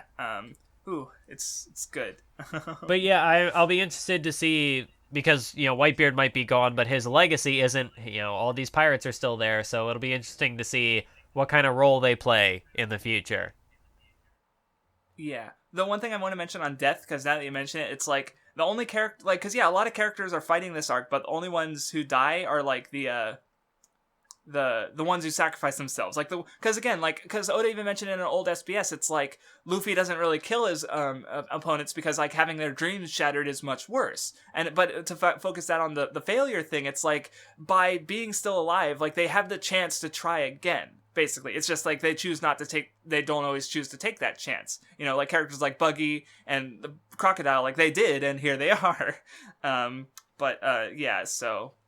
Just, you made me think of that. I guess, to think back to Pell, I think I had said this even back then, like, for the themes of the arc, it would have made sense if he died, but, like, other than that, I don't really care about Pell. Like, he was just introduced in that arc, so his death wouldn't have hit me very hard, whereas, like, if Whitebeard or Ace had survived, that would have drastically changed, like, how this, like, it would have changed the themes, like, the ideas being explored here, so that would have been important, but also just like the weight of those scenes, I guess. Like, if Ace hadn't sacrificed himself to save Luffy, I don't know, things would have been like way different. Whereas like with Pell, were you spoiled on Whitebeard dying? No, I wasn't spoiled on Whitebeard. I was spoiled on Ace, but not Whitebeard. Just cause I just. But you're gonna like specifically, it was the shot of, like, Akainu impaling him with his punch. So, like, I had seen that before in some video or whatever. Like, I had seen the imagery, so I recognized it. What was I saying? Okay, gotcha. But yeah, like, these are characters who had been, like, well-established beforehand. So, like, their deaths would have weight. As opposed to someone who was just introduced. So that's why I was saying, if somebody like Marco had died, like, yeah, he had been set up a little before, but I don't really know who he is, so wouldn't have much of a reason to care. And, well, though I guess on the spoiler bit, because you were spoiled, I'm not surprised at all that you were spoiled about Ace's death, because, like, when these chapters happened, like, for a long time, there was this meme with One Piece where it's like, no one dies in One Piece, because of the fake deaths, like Pagi and Pell, so it's like, obviously no one dies. So when Ace and Whitebeard died, it spread like wildfire, because here you have, like, major characters having major death scenes in a series where no one dies, supposedly. Yeah. Which has always been kind of a dumb, like, thing. But, like, so I'm not surprised I'm actually more surprised that you didn't know about Whitebeard dying, honestly. Yeah, the imagery seems like it would be iconic, so I am kind of surprised that I didn't. I mean, like, I probably could have guessed. I mean, even if you'd seen it, would you said, like, oh, because he's standing, that's a thing, like, in that page. So it's like, even if you'd seen it, would you have known that he was dead? I feel like I would remember seeing the imagery of a guy missing half his face, but I don't. So I don't think I have. Now, maybe I did. I don't know. But, like, I can't forget the Ace being impaled by a giant lava punch. Like, that's... That and, like, the Gear 2 imagery are, like, the two, like, visual spoilers I had seen, and it's kind of hard to forget because there's just, like, all the smoke and fire and whatnot everywhere. Yeah. Oh, Gear 2 is, like, you see it. It's a really good image. So yeah, like, I definitely think they're really well handled deaths, because especially with how, like, like, Ace's death affecting Luffy's character is so fucking, like, huge. Like, god damn, like, it's just because it's such a, like, again, this is the end of Act 2 for the story as a whole. Like, this is the low point, Ace failing utterly to save Ace, and you really get that after the flashback where he's like, I'm weak, and, oh, we'll talk about that later. Oh my god, how far are we in, and we're not even done with the war. We've been talking for almost 2 hours. No, it's good, though. It's good. The war is good. We're probably gonna go for another 2 for the flashback. Fuck. I didn't want a 4-hour podcast. I'm sorry I'm making you edit a 4-hour podcast. Well, I mean, a lot of the war part, like, was fighting, but there is still a lot going on. So, like, there's more. Whereas, like, when we go through Bleach and we can cover, like, hundreds of chapters in just an hour or 2. 2 or 3, 2.5 hours, yeah, about 2.5 at most, yeah. Because it's like I was saying earlier, it's like, there'd be, like, one panel with, like, a line, or, like, a couple, 2 or 3 pages, and I'd want to comment on that, because it's, like, really interesting, like, what Doflamingo said, or what Garp said about, you know, Ace and Luffy. It's like, little things that are really interesting, and, like, honestly, like, this arc is just, it's fucking really good. And I guess to finally move on, Blackbeard, he does a little party trick. He puts a big blanket over Whitebeard, and then he comes out later with Whitebeard's devil fruit. Were you spoiled on that? Because holy fuck. No, I wasn't. I didn't realize he could, like, absorb other fruit. Yeah, that's what the theory that, because this hasn't been explained, so I can theorize all I fucking want. But, like, what Blackbeard, like, I guess I always assumed, like, because he creates an area of like perfect darkness with the blanket he threw over Whitebeard, he can absorb a devil fruit power, like, permanently. So, and he somehow does that, and, like, Marco mentions, like, Blackbeard's body is odd. That hasn't been explained. But Blackbeard he forcibly inherits Whitebeard's devil fruit, you could say, and then my era begins. Like, fucking goddamn motherfucker. Blackbeard is great. Holy shit. I hate him. I love him. Fuck, I don't know. I'm confused. Help me. Although it is kind of weird, this precedent that Oda has set for himself, where, like, he can do something and not explain it for hundreds of chapters, and it's like, oh, it's fine, because... Yeah, like, I feel like he's built trust, at least with me, like, the people who really like it, especially where it's like, if he sets something up, he'll pay it off. Like, when he introduced, like, I've seen interview quotes where it's like, when he introduced Kuma, like, back on Skypiea and Jaya, he'd planned for him splitting up the crew. So it's like, that was in his mind. You know, and probably Ace dying was in his mind when Alabasta happened. Like, I remember hearing back on the Arlong Park forums that apparently Oda got drunk and revealed around Sabaody that Duval's face was secretly Sanji's wanted poster, and Ace is going to die. Like, he revealed those while drunk, supposedly, and they both came true. So, yeah. Like, so he's a planner, so it's like, yeah, the fact that, like, Blackbeard's well, and I also like, yeah, he is this exception, but the setting, like, addresses that. Like, they talk about how unprecedented this is. Like, the Marines are freaking out, like, how the fuck can someone have 2 devil fruits in the, you know, the government's later there's like, you know, that's unprecedented in all of history. Like, Blackbeard's doing something fucking completely unheard of, and it breaks the rules that we've, you know, that were mentioned in Enies Lobby. You know, a person can't eat 2 devil fruits or they'll implode. But it's because it's like it hasn't been addressed yet, but the fact that it hasn't been, it's like, it's meant to be, like, weird and unusual. Like, he's not just, like, doing it because, you know, and I think it's cool. So yeah, moving on. They keep everyone, you know, is trying to fulfill Ace's last wish. Even Crocodile is like, I don't want the Marines to win. he doesn't like Whitebeard, but he likes the Marines even less. I love the part where like Crocodile is able to like throw the pirate or throw Jinbei and Luffy away, and then Buggy just catches him, and then like Aki Inu goes to throw a big like volcano fist at him, and Buggy's just got this face. He's like, oh no, he's a wacky face machine. Oh god, it's good. I'm the one who needs saving. And there's the page I was talking about earlier with Jim. It was just Crocodile. I said Jinbei earlier, but I forgot that he was trying to save Luffy. Where you got all the division commanders standing between Aki Inu and Luffy, and and Crocodile's just there, just cause he feels like it. And then out of nowhere and with no explanation for the rest of this stretch of chapters, Trafalgar Law, he's just like, I'll help. Like what? Wait, what? Did you have any thoughts about that one? Because that one is also it's even weirder than like the Blackbeard thing. Because like with the Blackbeard thing, it's like it has some kind of meaning in the moment. But with like this one, it's just like what? I don't know. I wonder what if you thought about this one. I guess I didn't give it too much thought. I figure something will come of it. But yeah, like Law showing up is interesting. Yeah, it's a talking point, just not this time. But yeah, so Law comes in to help. There's still chaos on the battlefield. Because there was one page. Apparently, Mr. Morris talked about it on Reddit. I maybe my memory is complete, but it's like where it's got like Blackbeard on the bottom, like talking about destroying everything, and Aki Inu on the top, destroying everything. Like they just want to destroy. They're both fucking like madmen. Like because it's like.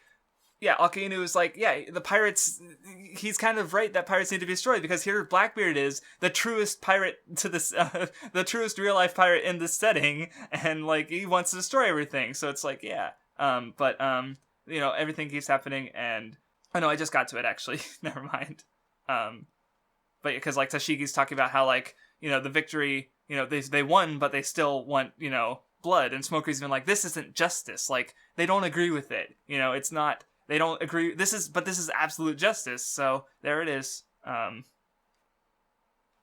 yeah, Kobe also doesn't agree with it. And again, he stands up for himself. Kobe gets some moment. I also love Aki Inu's reaction. He's just like, "Who are you?" Like he has no clue who this. You've wasted precious seconds. Like. You don't deserve to live. Like, Jesus fucking Christ. And it's also interesting because he says a soldier who doesn't serve justice has no place here. But, like, Kobe is serving justice. His idea of justice. Right. Because, and that's, right. And which also falls, because, like, Smoker, because I only just now realized this, like, literally seconds ago, is that Smoker... He's like his ideal of justice might even be like perfect because he's like find your own sense of justice. Like he recognizes that the Marines like aren't going to have a unified sense of justice, but like that's what Aki wants. He wants everyone like absolute justice is to have all Marines be absolute, and which is why he's completely intolerant of like these weaklings like Kobe and the guy from earlier who are trying to like stop the fighting against the absolute justice. So. But yeah, Kobe is following his own sense of justice and is like, yeah, we achieved our goal. Why are we losing more Marine lives trying to fight the Whitebeard pirates? Why are we going to let them die for basically nothing? And that decision to fight gets rewarded. I was waiting for this guy to show up. Really? You were spoiled on this? No, I wasn't spoiled on it, but like because Whitebeard and Shanks... Oh, because they mentioned it back in Emerald Or... Well, no, Whitebeard and Shanks had been talking before, and then that's I thought true. I thought they had said something like Shanks was doing something, and so it just made me think that like he is probably nearby. Because Shanks, Kaido went to fight Whitebeard, and Shanks stopped him. That's right. That's what it was. So yeah, because that is correct. Because like I guess I didn't think about that reading weekly. Because when this happened, I lost my fucking shit the first time reading, because it's Shanks. It's the guy from chapter fucking 1. Here, I've come to put an end to this war. Like, it's just great. It's great. It's cool. Shanks is cool. Oh man. And he's protecting Kobe. Just he comes in to save Kobe, just like Luffy had once saved Kobe, just like Shanks had once saved Luffy. So there's like Oh man. See, I had a feeling like there's got to be something with Kobe. Like, I mean, especially with what happens after the fact. Like, even like when he was set up back in like the first few chapters, I was like, I could see Kobe coming back, and then he came back in Water 7. There's got to be something more with this kid. See, well, because actually I remember having someone point out to me on this Discord, because it kind of goes into the ambition thing, because Kobe is sort of like, he's the audience stand-in for the idea, because at the start of the series, he's the most normal guy you could possibly be, but because, like, he's deciding to fight for his ambition, like, even though it's fucking insane, he's going to become a Navy Admiral. Like, we've seen Aki Inu and Aokiji and Kizaru. How can some, like, normal nerd become a fucking Navy Admiral? But, like, yet here he is at the war. Like, he continued to fight for his dream, and he's still fighting, and, you know, he gets saved by Shanks, even. So it's like, yeah, he's almost like the core of this idea, just for that same, you know, because he's just the normalest dude who wants to do something great, and he's still fighting for that. So it's like, it's not that he's special per se, but he's definitely like, he's fighting to be special, and that makes him special, because like, just like any character who has ambition in the story, you know? So, yeah, it's neat. Kobe's a good boy. But yeah, so the war begins to wind down. The admirals try to catch Luffy. Law escapes. He gets the hat, though. Buggy gets mad at Shanks because Shanks lied about a treasure map. And there he is, like, yelling in the face of an emperor.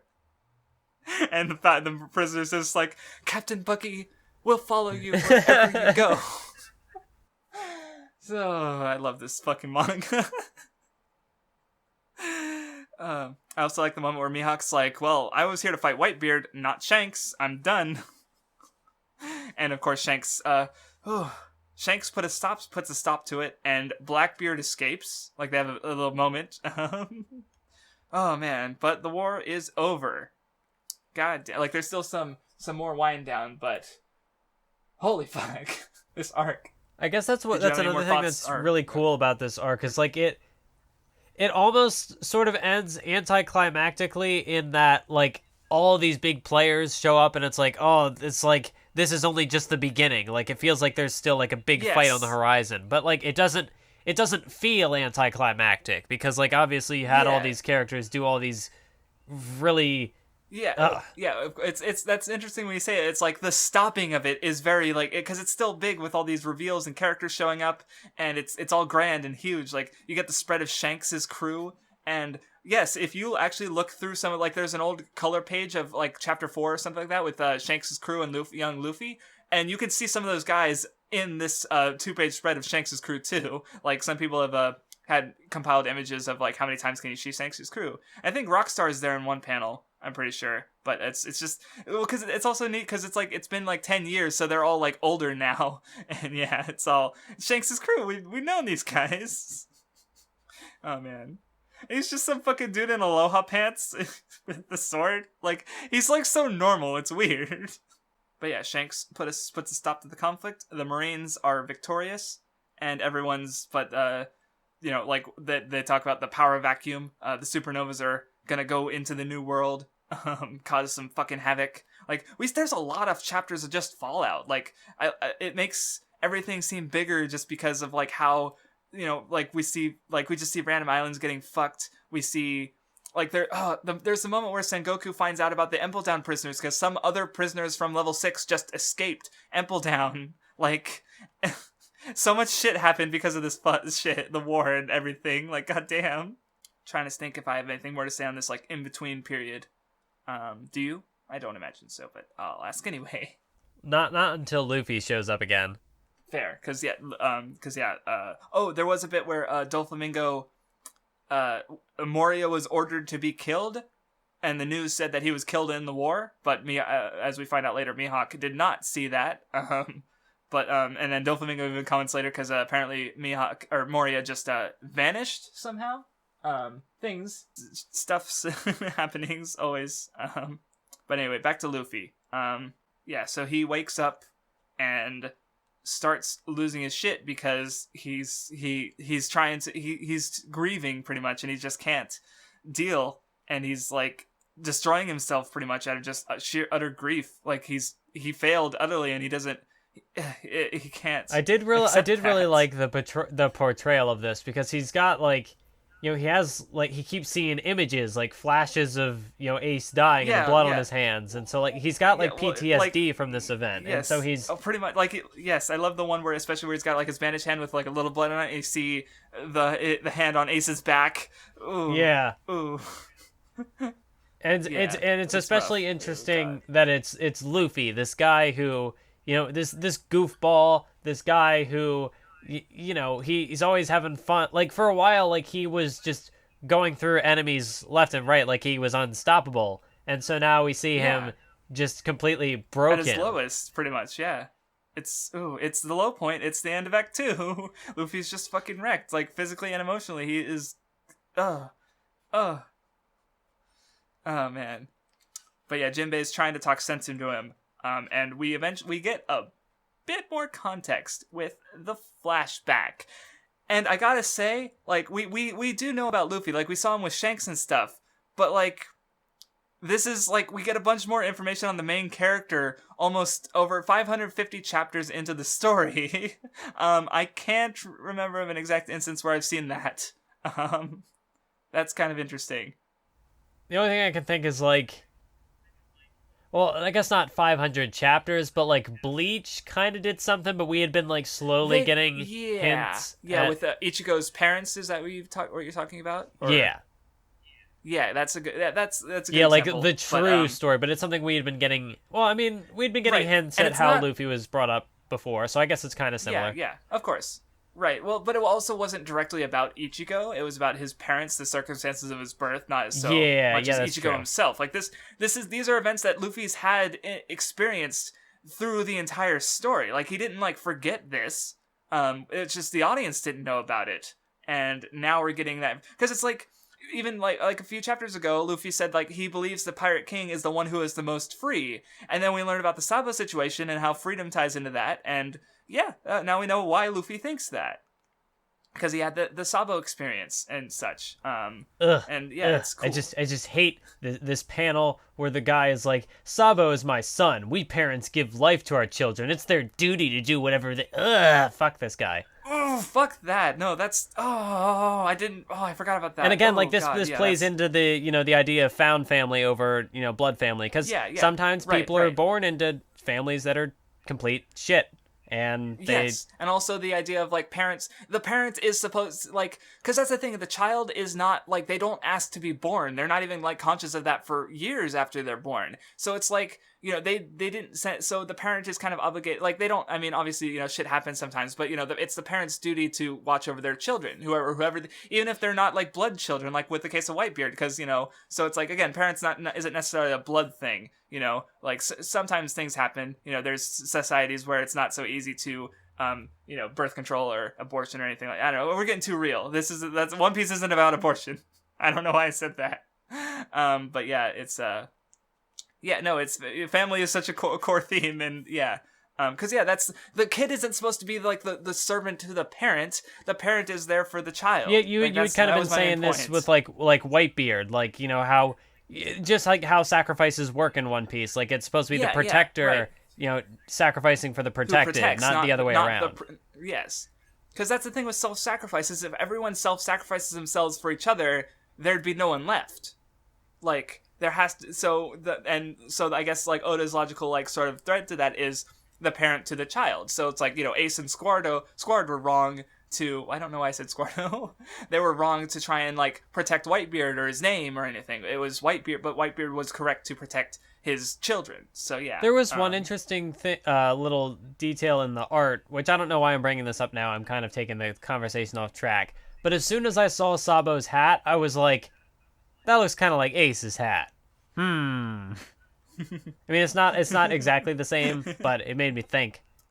Also, you are correct, because Garp did have black hair in the flashback panels back when he fought Luffy in the war, and here he has gray hair, so very sad. Nice going, Oda. You ruined One Piece. I have to drop the manga now. It's no longer 10 That reminds me, it's kind of similar to the one person who brought up in the SBS his disappearing scar. Oh, okay. Oh, or Garp's? Yeah, or no, Luffy's? Garp's, because sometimes Garp would have the scar and sometimes he wouldn't. Yes. Yeah, I've never seen it, but...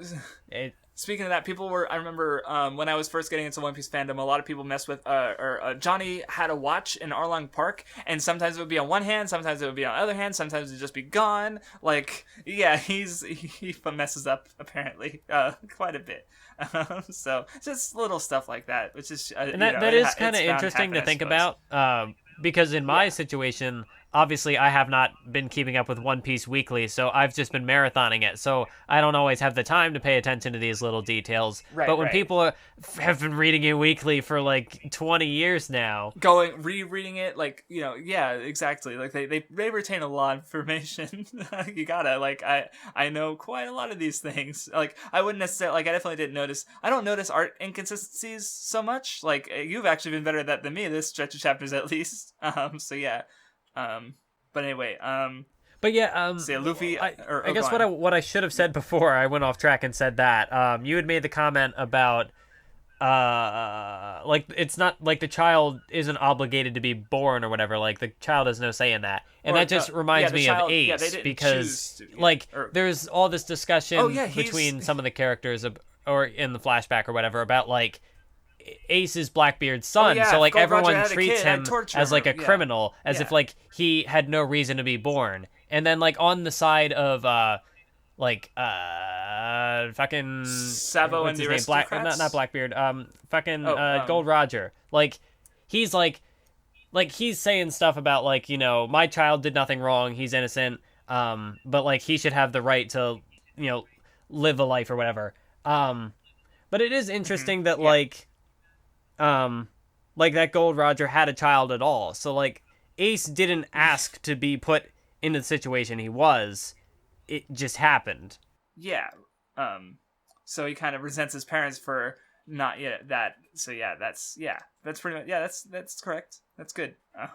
And then I guess, it also connects to Luffy, because Luffy was the son of Dragon, so they both have that criminal blood in them. So, like, society will never treat them as, like, normal human beings, because, Right. Not this shitty fucking world government society. Yeah. Like, the one fucking line, like, that you were talking about the parent-child thing. The one that pisses me off is when the fire is going, and there's, like, this ugly little girl, and it's like, why do the people have to die? And it's like, well, that's because they weren't born aristocrats. He's like, oh, yeah, stupid people outside in the garbage not being born aristocrats, as if they have any...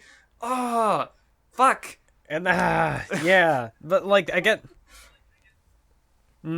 won't go too deep into this, because this is just something that the story had been making me think of. But like in that thing with the panel, like there's the child who is just kind of being indoctrinated into this idea of thinking, and it's just some people are systemic, just like born into that, and they just don't know any better. They don't have that that level of empathy, because they've never had that experience. Whereas like Sabo, he went out and lived in like the Trash Mountain, so he had that experience with the people living there, so he had that empathy. And he was going around and trying to warn people, but no one else, they didn't care. They acted as if it was a roach extermination. Like, oh yeah, the roach, that's because that's what it is to them, because they like Doflamingo said it during the war. It's like people who were born rich and people who were born poor have completely different values. Like there's, as he's pointing out, how justice is just kind of arbitrary. Oh god. Yeah, Doflamingo had also said like people who had been born in a time of peace or a time of war have different values. Yes, that was that's a good, maybe that's correct. Or maybe he said both. I don't remember. So, but anyway, so yeah, Luffy. He's with the bandits, Dodon, who whoop slapped the mayor of Luffy's village, mentioned like ages ago. I forget when exactly, but he's like, I wonder if Dodon knows. I think maybe it was after Luffy got one of his. I think it was after Alabasta. But so yeah, that's a name drop a long time. People were speculating, and here she is. So yeah, but Luffy goes out. He's trying to like be like Shanks, where he's like, I'm not mad at you for spitting at me. I want to be friends. He's so good. Luffy's so good. But Ace is not. He's being a shit. He's like chasing Luffy, or he's like letting Luffy get led into danger, pretty much. So, oh yeah, and also the Trash Mountain setting. It's like apparently it's actually based on a real place. That he mentioned it in a later SBS where it's like it's real. Like he couldn't get across how shitty it is in real life, because it's like it wouldn't be unusual to find a dead body. And there's lots of disease and stuff, so it's like, Jesus fucking Christ. Yeah. I don't want to imagine what the real life Trash Mountain is like. I don't need to because I could just go there, but I don't want to. It also kind of reminds me of the place in Hunter x Hunter that the Phantom Troop is from, but I forget what it's called. Oh, Meteor City? Yes. Was that it? Meteor City? Am I, or no? I think that's what it's called. We're just going to run with that. It's been a while. Sure. Yeah, no, that's good. That's a good point, because a whole different ideas there, too, which we'll talk about if we ever come across to the namesake of the podcast. So anyway, back to One Piece. Although, while we are still on the topic of Hunter x Hunter, I do want to say that I was having some contemplations last night about how I stack these two against each other. So for now, I have settled on One Piece is my favorite manga, Hunter x Hunter is my favorite anime. So I'm avoiding the decision for now. I will have to rewatch Hunter x Hunter eventually. Smart. Yeah, because I've been wondering too. Well, and we're almost we're about 2/3 of the way done with One Piece. With what we'll be reading for the Nen Show. So yeah, there's still more to go. But I'll mention that later. One thing I've been meaning to bring up is because I'm surprised you didn't call me on it or notice, or maybe someone else noticed or no one said anything. But it's because I said before about how the blood relations thing and blood doesn't matter. So it's oh yeah, the Straw Hats don't have any real blood relations. Because I knew that Ace and Luffy weren't real blood brothers, but you didn't. Yeah, no, so I didn't know that, and I was not sure when to bring that up because I thought Luffy was prioritizing the blood family over found family, but that wasn't the case. And I guess I just hadn't completely put that together until you mentioning it now. Yeah, see, I was wondering because I've tried. Spoilers slip through because I'll imply something and then I'm wait, shit, you're not supposed to know that right now yet, and whoops. But yeah, so luckily you did seem to know it, but yeah. But you hadn't quite, like you said, hadn't pieced it together. So, okay, I didn't ruin the reveal for you. That's what was important, So, you didn't... Well, that's a kind of a weird 2 and 2 to put together anyway. Because it's oh yeah, Ace isn't related... Ace, if Craftsdwarf's right, Ace shouldn't be related to Luffy, so therefore he's Gold Roger's son. Wait, what? No, that doesn't make any sense. Anyway, so yeah, Luffy, he knows about the treasure. Ace and Sabo aren't sure what to do with him. And then a pirate comes in, one of the Blue Jam pirates, and beats the shit out of Luffy for hours. Jesus Christ. I love how Luffy's just crying because he's so terrified, but at the same time he's not gonna sell out Ace, and it's just right. Even when he's still young and again terrified, he still is able to keep true to that ideal. Right. This is nothing like the Higuma the Bandit incident because Shanks was there. So, and it's this is extended over it's brutal. And he just gets, and he's Luffy's, he's such a kid. And I love Luffy. Look at this adorable little idiot. Oh my God. I'm just looking at him after there's one where it's, Ace is telling him that it's, how long are you going to keep crying? I hate cowards and crybabies. And Luffy tries to pucker up and his mouth's all wrinkly, and Luffy's adorable. But yeah, of course, the reason he wanted to, and here you kind of get something with almost a couple of the Straw Hats too, where it's Luffy, he wanted to be with Ace because he doesn't have anyone else. He can't go back to Windmill Village. He doesn't like the bandits. They don't really like him. So it's Ace is sort of a comrade here. They're both under the care. So it's by being friends with Ace, he'll have someone to call family. Because he even says the only family he has is Garp, who's never there. And again, trying to force his will onto Luffy. He wants Luffy to be a Marine, not a pirate. And Luffy wants to be Pirate King. So it's yeah, but they... And that's kind of what you get with the Straw Hats, because it's they all were alone, so they found these other families. Or some of them not so much. Robin, she kind of she did find the scholars, but for most of her life she didn't have anyone. Nami was raised by Belmare. Sanji was Zeph, etc., etc., etc. So it's yeah, they have no one else, so they find someone who they can be with, pretty much, and it's cool. I love the whole family thing. All right. We're getting there. We're getting done. These volumes are long too. You don't actually have the volumes, but they're a chapter or more longer on average. So it's they feel thicker. And I'm just Jesus Christ. Because it's and they're not this isn't Bleach. These chapters are fairly dense. You were reading up to our recording time. So, but so yeah, we see them and they're doing their antics. They're stealing food. Luffy's leaving his treasure tab. I owe you treasure. And then they're fighting in the wilderness. They're being boys, little boys, adventurous boys. And then we find out about Sabo's history with his family. He didn't like being forced to do things, so he ran away and found the Trash Mountain. I liked how he was all secretive about it, and he was like afraid to tell them, and they're just like, so what? Like their initial reaction, they just don't care. Yeah, everyone's like, cool, it's great. And they all want to be pirates. And well, I like how like they like Ace and Sabo give their ambitions and are like Ace wants to become a pirate, a famous pirate, and prove his worth. Sabo wants to be free. And Luffy wants to be wanting to be Pirate King. Like actually, like shocks the other two. They're like, "Huh? I can't believe you said that." It's weird. Like, because I like one thing I like is like because it is like how even since the beginning of the story, whenever someone says I want to be Pirate King, everyone just kind of like stops and it's like, what? Like it's like for us it's like we don't really know what it is, like because this is a fictional world and we don't have we only have as much context as Oda gives us. But for everyone in the setting, you might as well just say that like something like what I'm the god and the devil at the same, like something just completely utterly insane and irrational. Like they just go like, what the fuck are you talking about? Like it's just something impossible. But it's really building up like because as we've seen, like in order to be Pirate King, like Whitebeard maybe could have become Pirate King, but even then, like he's the strongest man in the world. So it's like, ooh, it's quite the task. So yeah, it's cool. I just always like that reaction to the Pirate King thing. It's good build up.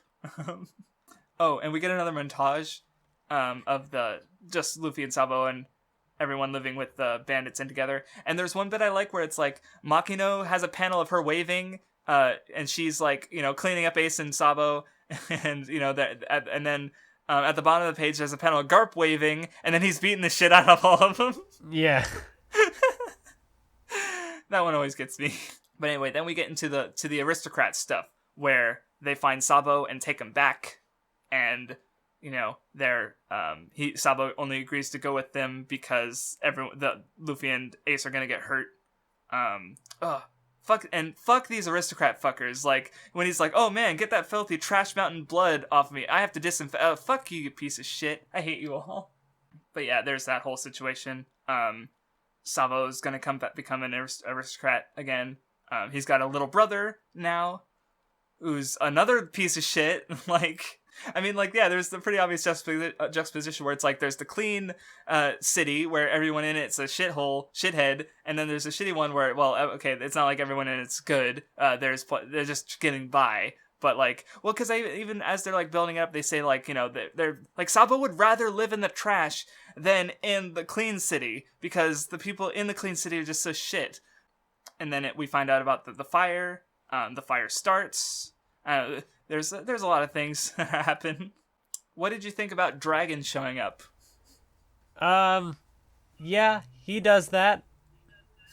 And I like how he gets I like how we get some of the more cynical stuff, like I had said earlier about the one girl who was like, oh, why are they like this? And the parents are just kind of teaching her this one thing. Oh, yeah, yes. But from Dragon's perspective, like he's aware that that's gonna exist there. But he's satisfied to know that there are still kids being born who are able to see what's wrong about the society that's created there. Because he commented even one of your own hates you, but he also he doesn't have the power to change it though, and oh man, well, because one line I thought he said was interesting was this country is the world in miniature, where those unneeded will be destroyed for those at the top, and that's kind of an interesting idea. Though obviously the parallels for the aristocrats would be the world nobles, the heavenly dragons. So yeah, I don't know where that's going, but it's a little terrifying. Also, the context of this flashback, which, I don't think Luffy is aware of, what happened to Sabo specifically, But it did kind of give some new context to Luffy punching the dragon back at Sabaody. So that'll be a fun reread. Because you're right, he's punching the same kind of person who killed Sabo. Not the same literally person, but someone of the same position. So anyway, during the fire, Sabo tries to warn everyone, but no one cares, and he meets Dragon. Ace and Luffy try to fight Blue Jam, and we get the reprise of the Aka Inu thing, where Ace decides that he's never going to run away, and Luffy gets to safety while he and Dadan stay back to fight Blue Jam. Dragon rescues some of the people, and there's someone on his boat. Well, Ivankov, of course, but there's a little someone else. You noticed, right? Kuma? Oh, no, I didn't. Oh, yeah, Kuma's on the boat. You can see his bear ears. He's wearing a cloak, but he is... Yeah, Kuma's was a revolutionary. Oh, he mentions it later when he goes up to Shaki's house. He says, when he mentions to Rayleigh in the on Sabaody, we get the flashback to that. He's like, oh yeah, I worked with I have connections to revolutionaries. Luffy is Dragon, I'm here to help the Straw Hats. So it's like, yeah, there he is. With Dragon. So that kind of partially explains why he knows the connection between Luffy and Dragon. Oh. But Ivankov didn't know, though. So it's still so he might be closer to Dragon than Ivankov was. Maybe. Again, would come later if it's been answered at all. So, yeah. But yeah, look at the background in those panels next specifically this moment when Dragon comes in to save the people from the fire, and you can see him on the back of the ship with his bear ears sticking out of his cloak. But yeah, I was wondering if you noticed that. But so anyway, the fire dies down, everyone's safe. Well, Sabo goes out to sea. He has no idea where everyone is, but he sends a letter to Dadan anyway about Ace and Luffy. And he decides to go out on his adventure. And he's in the way of the ship. And he gets crushed by the tyranny of the world, pretty much. Like, not an emotional moment, because he has a character we just learned about. But, oh yeah. Did you have any thoughts on this real quick? Because I want to point out something that you said a while ago that I've been meaning to say for episodes, weeks, months. So Ace's tattoo on his arm. He's got the S crossed out. The S is for Savo. Ah! And way back when we were talking about Ace's design, you explicitly highlighted the crossed out S on Ace's arm, and I had to laugh quietly, of course, because I knew, but you didn't. So that's two things specifically related to Ace that you, kind of noticed a little bit, but not quite. Like, you just noticed these little details that happen to be significant. Oh, man. And I guess that is sort of interesting with how, because Luffy does something similar where he gets, a tattoo on his arm and is a crossed-out thing. Yes, yeah. So, kind of, I guess, a different meaning, because with the Ace, the S is a tribute to Sabo. With Luffy, the crossed-out 3 days is... we're canceling that plan and doing this new thing. So yeah, but it is also a tattoo on the arm. So I actually specifically remember some theories around that point, because there was one where the thing on his arm, because people thought it was also a tribute because there was a 2 on it, so therefore it was a crossed out Mr. 2 because he was one of the people who fell during the whole conflict. So that was just a weird I forget what the other 3 ones might have been, because that's just a weird theory I remember from that time period before we found out what the marking fully was, because we only could see it from the side at first for a couple chapters. But yeah. So anyway, Ace and Dadan return. Ace explains why he decided not to run against Blue Jam, because Dadan is basically the audience calling it, why didn't you run, you fucking idiot?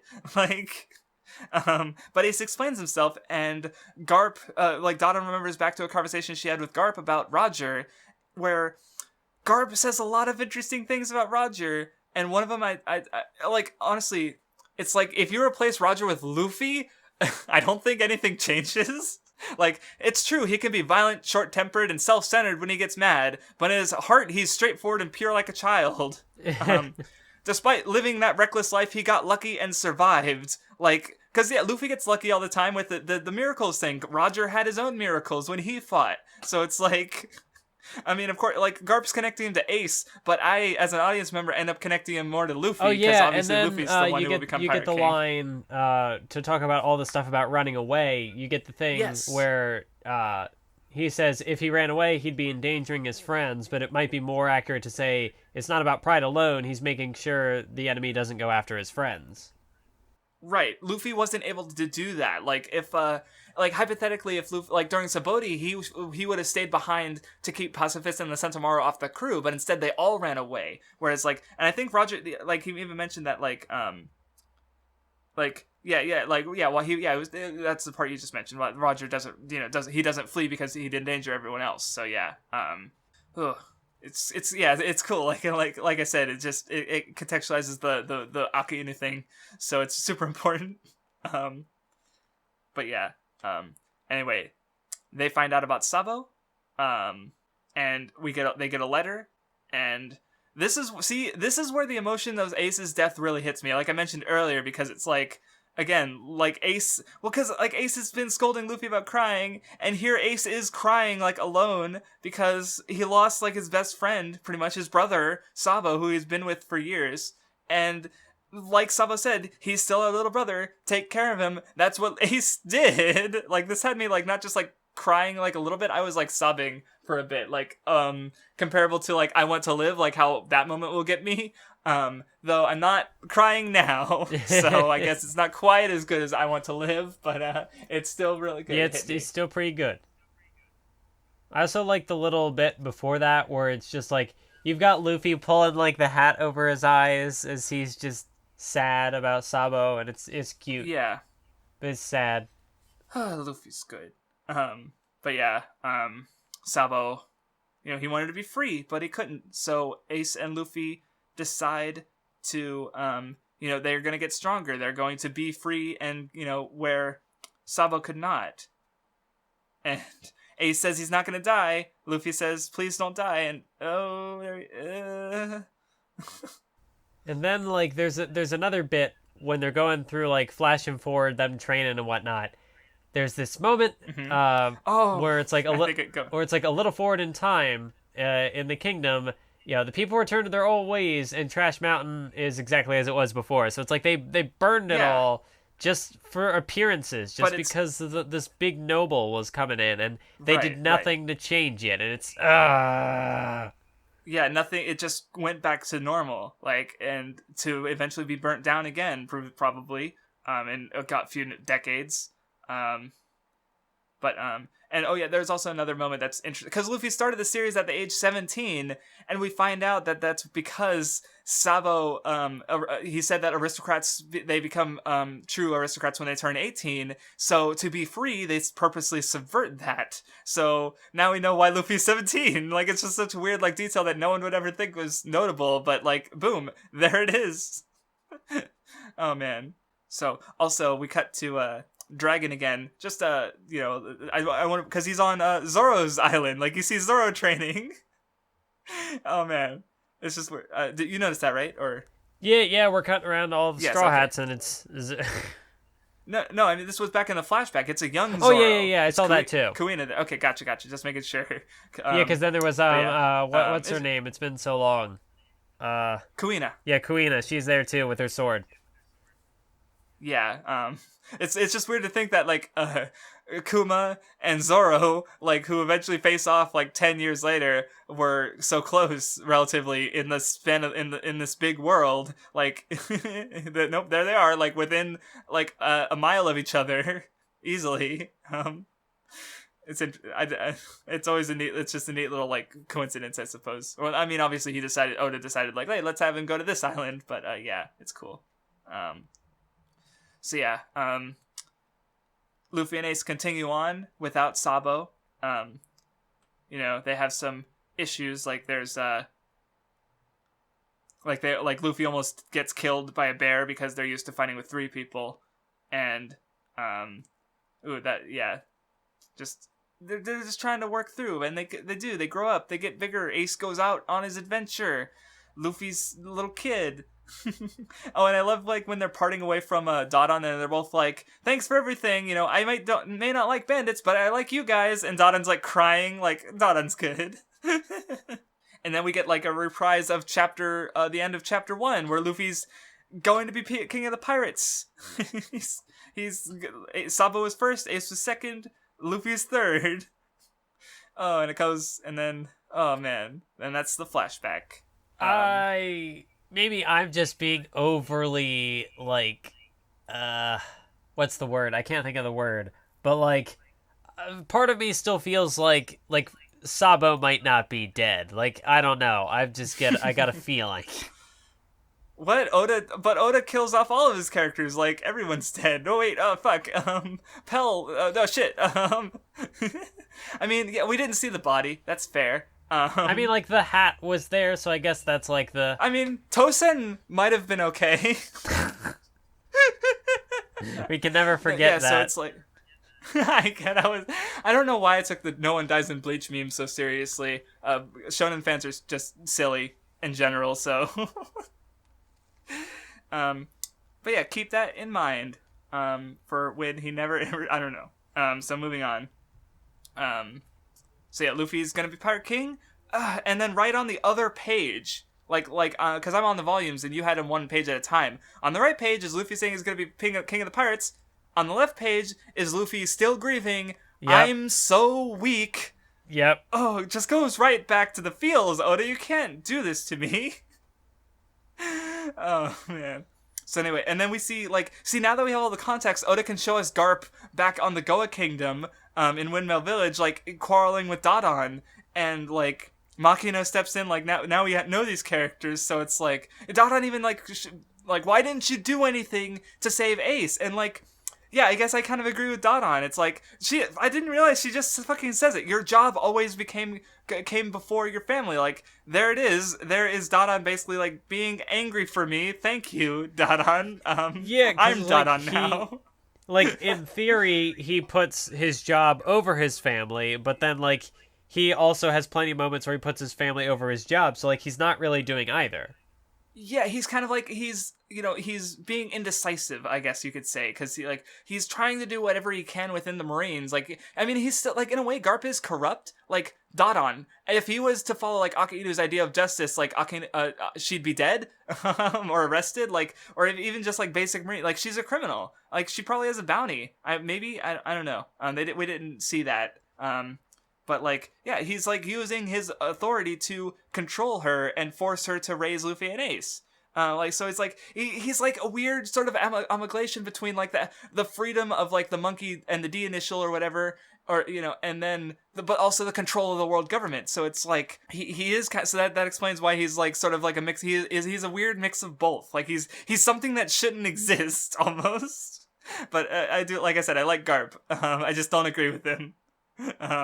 Because yeah, he's just kind of like he's the system he's agreeing with is fucking bullshit, as we've seen like so many times. Anyway, so yeah, it's also rough because because I also like how Makino's like, Garp is hurting more than you, but then Dodon's like, Luffy is hurting the most, and which is true because Luffy had nothing holding him back, like the Marines. Like, he just the only one who held him back was himself, his inability to act, and But we'll get back to that, because the Ace bit was not the only time I cried a lot this stretch of chapters. You might remember the next moment, but so first we see the funeral, Ace and Whitebeard's funeral, and Shanks is even saying, like, kind of talking about the failure thing, like with Luffy. It's okay. He said he wished Roger would run away or let himself cry. But, like, more importantly is, like, it's all right to cry. Just overcome it. Like, yeah, that's kind of the failure thing. Like, yeah, Luffy failed, but what's important is if he'll overcome it or not. And he's, like, in a precarious situation where, like, if he doesn't overcome it, he'll die. Like, he even says to Jinbei, like, it's my body, I'll do what I want with it. Luffy. Oh, man. So what did you think about the scene of Luffy and Jinbei talking some sense into Luffy? Yeah, it was good. I like the one Well, I mean, there's a couple of good quotes, but I like the one, it's don't dwell on what you've lost. What's gone is gone forever. Try to remember what you still have. And then Luffy thinks to the crew. And it's a 2-page spread of the crew, and I still have my crew. That's the other time this arc fucking devastates me. Because, like, well, what's great about it is because, like, the crew's been separated for, like, 70, 80 chapters at this point. Like, so that's a substantial... Like, Luffy's been building up the crew for 500 chapters, and then they've been gone for so long that, like, he's been so, like, short-sighted, and he's only been able to see Ace that, you know, Jinbei points in the right direction, and his crew... Because, like, what's important about this moment is, like, someone on my server, I think it was Winchester. See, I have all these names. But I'm pretty sure he pointed out to me a while ago, and I agreed, but it's like... Because Luffy's mistake. Well, some of this I'm adding to, by the way. Luffy's mistake during the war was, again, like, he was trying to put himself in front of Ace. Like, Ace was trying to put in front of himself of Whitebeard. Like, Luffy was trying to protect Ace, but he's the little brother. He's the one who should be protected. Ace is stronger than him, and so he's focusing too much on his old family. Ace is his previous family. The family he built is the Straw Hats. That should have been the family he focused on. Because, like, honestly, I think that, like, if Luffy wasn't there, Ace might have lived. Like, Whitebeard said, like when Ace was about to get executed and Luffy used the Conqueror's Haki, Whitebeard even said, like, oh, you think I won't be able to stop that? Like, so Whitebeard might have been able to stop that and, like, stop the, and then, so it's possible that they could have rescued Ace even without Luffy and the Impel Down crew there. And without Luffy there, Ace wouldn't have had anyone he needed to die for, because his crew they're his brothers, basically. Like, they're not, he doesn't need to, like,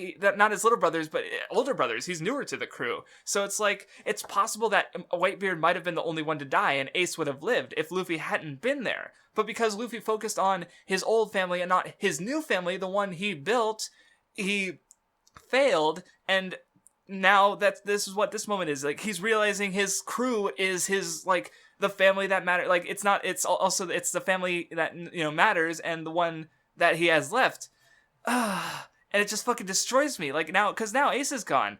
You know, Sabo's gone. This is his only family. You know, Garp's not really his family. He just wants Luffy to be a Marine. So, like, and that's why this moment, and the part after it too, because, like, Ace is like, you know why I didn't worry about Luffy when I saw him on Alabasta Jinbei? Because he has his crew. He has, like, Luffy has his family. He's not alone. Okay, now I might almost cry again. Fuck, no. No, it is a really good moment, again. Holy shit. Oh, God. This is, I love the family thing, okay? Oh, God. This arc, okay. Like, as far as arc rankings go, I think I have to say this one is equal to Enies Lobby. Because, like, Enies Lobby, like I said, it does everything I like from One Piece. But, like, this arc also has really good ideas and really, like, several really great emotional moments. They're both really good. It's hard to choose. I can't choose. I'm sorry. The Paramount War is really good. And the flashback, and it's just good. So, yeah. But, yeah, he's overcome his grief. He's decided to hold on to what he still has. And it's really good. He wants to see his crew. So anyway, we see Law's crew. They're watching the ocean. And Rayleigh comes in, the Dark King. He's just like, oh yeah, I figured you guys would be here. We got a tip off from Kuma. And, like, I love how it's like, his ship sank, his ship sank in a storm. They're in the calm belt. He swam through the calm belt. Fucking Rayleigh. He's just, like, casually just like, oh, I feel like going to Amazon Lily. Yeah. Fucking mother. He's awesome. So anyway, Luffy comes back to Rayleigh. Law leaves. Hancock shows up, and Luffy gets some food. And it's just relaxing. We get to the Kuma bit, where I mentioned, like, three times now. So, and how he, like, sort of, like, handles the, like, well, because it's interesting, because it's like Rayleigh suggests an idea to Luffy, and then we actually don't find out what it is for a few chapters, but the Straw Hats do, because we start cutting to them and their antics, and they, like, get the two newspapers, the one of, like, Ace dying, and then the one of Luffy causing shit at Marineford. So yeah, did you have any specific chapters with the Straw Hats you wanted to comment on? Or I mean, I did think it was like, kind of interesting that we got 2 cutaways to them. Like, we got the one where they're all like, "Oh, we're in a hurry. We need to go help Luffy," and then the one after that where it's like, "Never mind. We need to stay."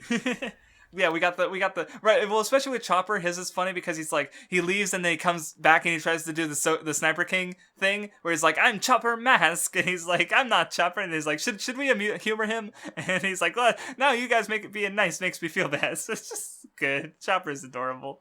But yeah, so we get all their little moments where we see how, well, because this is also the continuation of the cover story we never mentioned. We did mention it, but like I didn't talk about it like I normally do the cover stories because it just comes back here anyway, where it's like we see, how they're faring on the island. Like Chopper's solved the situation, Usopp hasn't. Perona and Zoro landed on the island that Mihawk lives on. He just wasn't there because he had to go to the war. Yeah, I think that was the most notable part. Just Zoro and Mihawk getting to interact, and Zoro. It was another interesting moment because Zoro wanted to be trained by Mihawk, and Mihawk's like, "He's like, why do you want me to train you?" He's like, "So I can kill you, or so I can beat you, or whatever, surpass you." I think that was how it was phrased. So he's like, "Yes. You expect me to train the person who's going to surpass me? Huh, interesting." Yeah, that was good. I also love Frankie's shenanigans, where he causes, like, 2 horrible events on this island. Frankie, Jesus Christ. Don't hit the self-destruct button. Oh, what's this, a pirate symbol? And the Frankie giving the thumbs up over the mushroom cloud is just fucking hilarious. Yep. Like, it's... Frankie's dumb motherfucker. Oh, man. And, Robin got rescued by the revolutionaries, so she's hanging out with them. Sanji is forced to, he's like, which one? So, this is Nami, this is Zoro, and this is you. And he's like, no, that's not me. Like, but it is Sanji. Oh, man. Oh, and even when Sanji admits it, he's like, well, it doesn't look like you. Yeah, like how he's, like, coughing up blood. He's like, that's me. Yeah, it's interesting seeing them interact, because, like, we've seen a bunch of Ivankov, and then here he is with Sanji, a character we've seen even more of, just not lately. So it's fun to see them interact. Oh, we also get a little bit of Dragon. He's planning to meet up with all the revolutionaries. The world now knows about his connection with Luffy. Duval is protecting the Sunny. Buggy's back with his men. Crocodile's out. Like, there's so many fucking characters. Oda, stop. Oh yeah, we see the 5 elders talk about everything. Like they mentioned Blackbeard. They speculate on the emperors, because now there are 4 emperors. It doesn't work. Oh yeah, and the empty warlord seats too. There's like so many characters to like take. Like Smoker is going to the New World. He's going to G5. Sengoku recommended Aokiji for the fleet admiral position because Sengoku's stepping down. Kobe's got he picked up observation hockey during the war and he's freaking out. Oh yeah, we forgot to mention a little brief part where Kobe steps up to fight Luffy and Luffy punches him and. Oh yeah, that was it's so like they're both doing their best, but Luffy's just too far above, and it's just this is a real situation. So Luffy doesn't even say hi; he just beats him because it's like they're friends, but it's that they're on the opposite sides of the war. And Kobe tried, give him that. He failed, but he came back and stepped up to Akainu anyway. So, good on you, Kobe. Do what you do. We get cuts of all the supernovas doing their shit in the New World, except for Law. He's gonna chill. And yeah, all the Straw Hats find out Luffy's plan. We will not meet up in 3 days. We will meet up in 2 years. So there's your time skip, Mathwiz. So I was right. That was the split for the time skip, and that I still think it's really cool. Right. Well, you weren't quite sure how it would play out because you're like, well, how do they just know when to get together? And then there it is, the newspaper. Yep. So yeah, Akainu runs into Jewelry Bonnet after she attacked Blackbeard and got beaten. Doflamingo talks about how Moria somehow vanished, and he's like, oh, I answered to someone above the world government, or something like that. Oh, no, he's also talking about how, no, he's a pirate. He doesn't, oh, he can quit being a warlord anytime. Like he's free to do what he wants. He's just following orders because he felt like it. So, ooh, scary boy. That might have been I've referenced an old translation. That's what I did. Mistranslation with the I take orders because a lot of people were speculating about that. So, but rereading it, it's like no, that's not what he's saying. So yeah. But yeah, everyone they all find their little ways to get stronger. And it's cool. Like Nami's on a fucking weather island, so of course, Chopper is gonna research medicine on the, Frankie's got Vegapunk's technology. It's cool. Everyone's gonna get stronger. 2 years. Oh man. What I thought was also cool. I forget where I saw this. But like I noticed. I saw somewhere that like the 2-year time skip was like also about how much time had passed like as the chapters were coming out since they were split up. So I thought that was kind of cool. Yeah, because you mean like in real life? Yeah, so like they were apart for 2 years, and then there was also this 2-year time skip. So like there's some correlation there. Yeah. Because there was almost if they split up at 5:14, they start. The time skip happens at like 5:57 to 5:58, I think. So yeah, it's that's about 100 chapters is about 2 years. So and that's close. That I forgot about that because there's also a 4-week break. There was a 4-week break between 597 and 598. So there was even the longest hiatus One Piece has ever had. Like it gets its week breaks or its 2-week holiday breaks, but a whole month. Oh no! Like it was kind of cool reading the little note in the SBS, but it was also kind of sad because like here like this is what 2010 2011 now. Like Oda's been working on One Piece for well over a decade, almost 15 almost 15 almost years 15 at this years. Point, and he finally got a vacation. Yeah, the only poor dude. The only way to get a month-long vacation is to like literally be like one of the most best-selling mangaka. The best-selling manga. I think this was the point where he became the bestseller. Selling he surpassed Dragon Ball at this point. I think. Okay, so yeah, but fuck the Japanese manga industry. Like working conditions are shit, but just. Yeah, it's not great. But anyway, so yeah, Luffy he learns about hockey, the thing I spoiled for you a couple chapters ago. Sorry, or episodes ago. Sorry. And yeah, Luffy's gonna train under Rayleigh, and boom, time skip. And then hockey kills the action in One Piece. Oh no, that's my infamous video that had it got taken down. I don't know if I just put up a more infamous video. Let's be honest. So yeah, there's the Paramount War. Lots of cool stuff. Lots of feels for me, especially. I already said how I would rank it, but how would you rank it? I mean, it's recency bias is hard, because I was honestly should I put it above or below Enies Lobby? Because I'm do I want to? I don't know. It's hard. So how are you feeling right now? Well, if we are talking the whole saga, I think this is easily above Water 7 for me, because with Water 7, I was able to sort of like I had said with some of the Cypher Pole guys, I knew what was going on there, and I was just waiting for the shoe to drop. Yeah. But here, Oda was going a lot against his normal style, and there's just interesting things there are interesting things in the context of One Piece, and then there are interesting things that happen in the context of most Shonen Jump narratives I'm familiar with. So on the whole, I just think this is a really good arc. Definitely one of the best Shonen arcs I've read. And I don't say that lightly. I mean, granted, there's still a lot of Shonen Jump stories I need to read, but in the context of what I've read so far, we'll get that too. That's still a pretty strong statement, I think. But if hopefully we'll cover some of those in the old school block if we decide to cover Jump series. But if I was to just count this battle part, this arc, not the saga as a whole.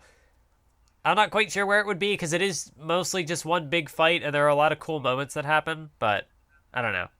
Yeah, and the fighting's, and so many characters we've seen, some of them for hundreds of it's all, it's cool. Yeah, I like it a lot though, because again, it's like where a lot of the like freedom, family, sacrifice, choosing to fight for your ambition, or to fight the battles, like so it's like it's got like so many core ideas to One Piece, like climaxing at a climax. This is the end of Act 2. This is the low point of the story that we're past, and we're going on to Act 3. Also, that's probably gonna be longer than the. Or what's well, up? Sorry, I'm cutting you off. You finished. Yeah. Yeah, Act 3 is probably going to be longer than the rest of the story. So, anyway, go on. But yeah, what I was going to say, another thing that is really interesting about this arc is that it's just mainly about Luffy. Like, there's no Straw Hats. They get split up. So, here are like 8 characters, because what are there, 9 Straw Hats at this point? So there's like 8 characters or whatever that like Oda has established. Like, we've been following them for hundreds of chapters.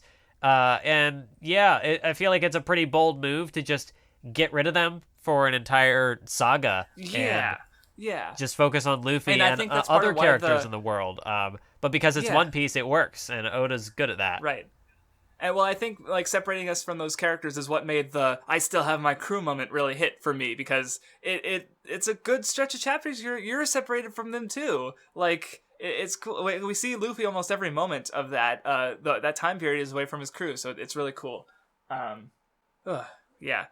a great arc. I like it. It's almost too great, because see, this arc was so hype that this is when One Piece started shattering records. 50% of the country was Japan was reading. Could you imagine that, Mathwiz? Going into like a grocery store, and 1 out of 2 people there are reading One Piece. Like, I can't fathom that, in all honesty. No, that'd be crazy. That, like, Jesus Christ. So, yeah, this is and that, I think, also had some negative ramifications. So, I will say, for the next stretch of chapters, like, on one hand, I'm really excited to read the next arcs, because the fans kind of shit on post-time skip, because they don't, like, the war is hype. Yeah, but apparently the rest of the series not being as good as the war means it's bad. And I think people have dumb reasons for disliking some of it, because, like, which is also why I'm excited to reread it, because, like, I'll, more deeply understand the story, as I have been, since rereading pretty much every arc, Skype being the only one I already kind of got before, and some of the really, really early ones. But, like, yeah, so, on one hand, check your expectations, because obviously the next arc is not going to be like the same as this like 500 chapter like mammoth climax to the whole second stage of the story. But I also think it's good. I'm also been really excited to reread this next arc, Fishman Island. But to be honest, that's not really anything new for long-running Shonen Jump stories. Course, like, there's always a point where somebody says it gets worse, or the quality declines. So, and as we've kind of noted in, like, Naruto and Bleach, that doesn't really happen. Right, like, the 1,000-Year Blood War was as mediocre as the rest of Bleach. Thank you, Mathwiz. And the Shinobi War was good. Like, it wasn't my favorite arc of the series, but it had a lot of good in it, and I liked it. I mean, like, like, those stories don't end with their best arcs, I don't think. But so, like, yes, they do, I guess, technically by that logic get worse, but like they don't, like, it's not like an overall drop in quality that like either like wasn't there before or something. Like, it's not like, and I would say the same of One Piece. Like, the next arc probably isn't as good as the Paramount War. No shit. but I think I'm excited to reread it. I think you're gonna like it. But I also want to say check your expectations, because I don't know. You really enjoyed Thriller Bark, and that was another like arc sandwich in between like 2 of the great, like, my 2 favorite sagas and like right now, or arcs right now, like Enies Lobby and the War. Like, but Thriller Bark was really good. So hopefully we will enjoy Fishman Island, which is Thriller Bark was a Halloween arc around about Halloween time. Is this one going to be a Christmas arc now? Yes. There's a character with white hair, and I won't go any further. 598 to 653. We will officially be past the 2/3 mark with this stretch of chapters. Like, we're almost there. Like, help! We're stuck in one more episode for the year, though. Yes, we're back to normal schedule for the foreseeable future. So this episode will be 2 weeks from now. This was you got 3 episodes in 3 weeks. So it was only 3 hours, not 4, luckily. So you don't have that much to. Anyway. thank you for listening. It's been great. So yeah, we will catch you next time. 悲しみさえ等しく照らす信じてるんだ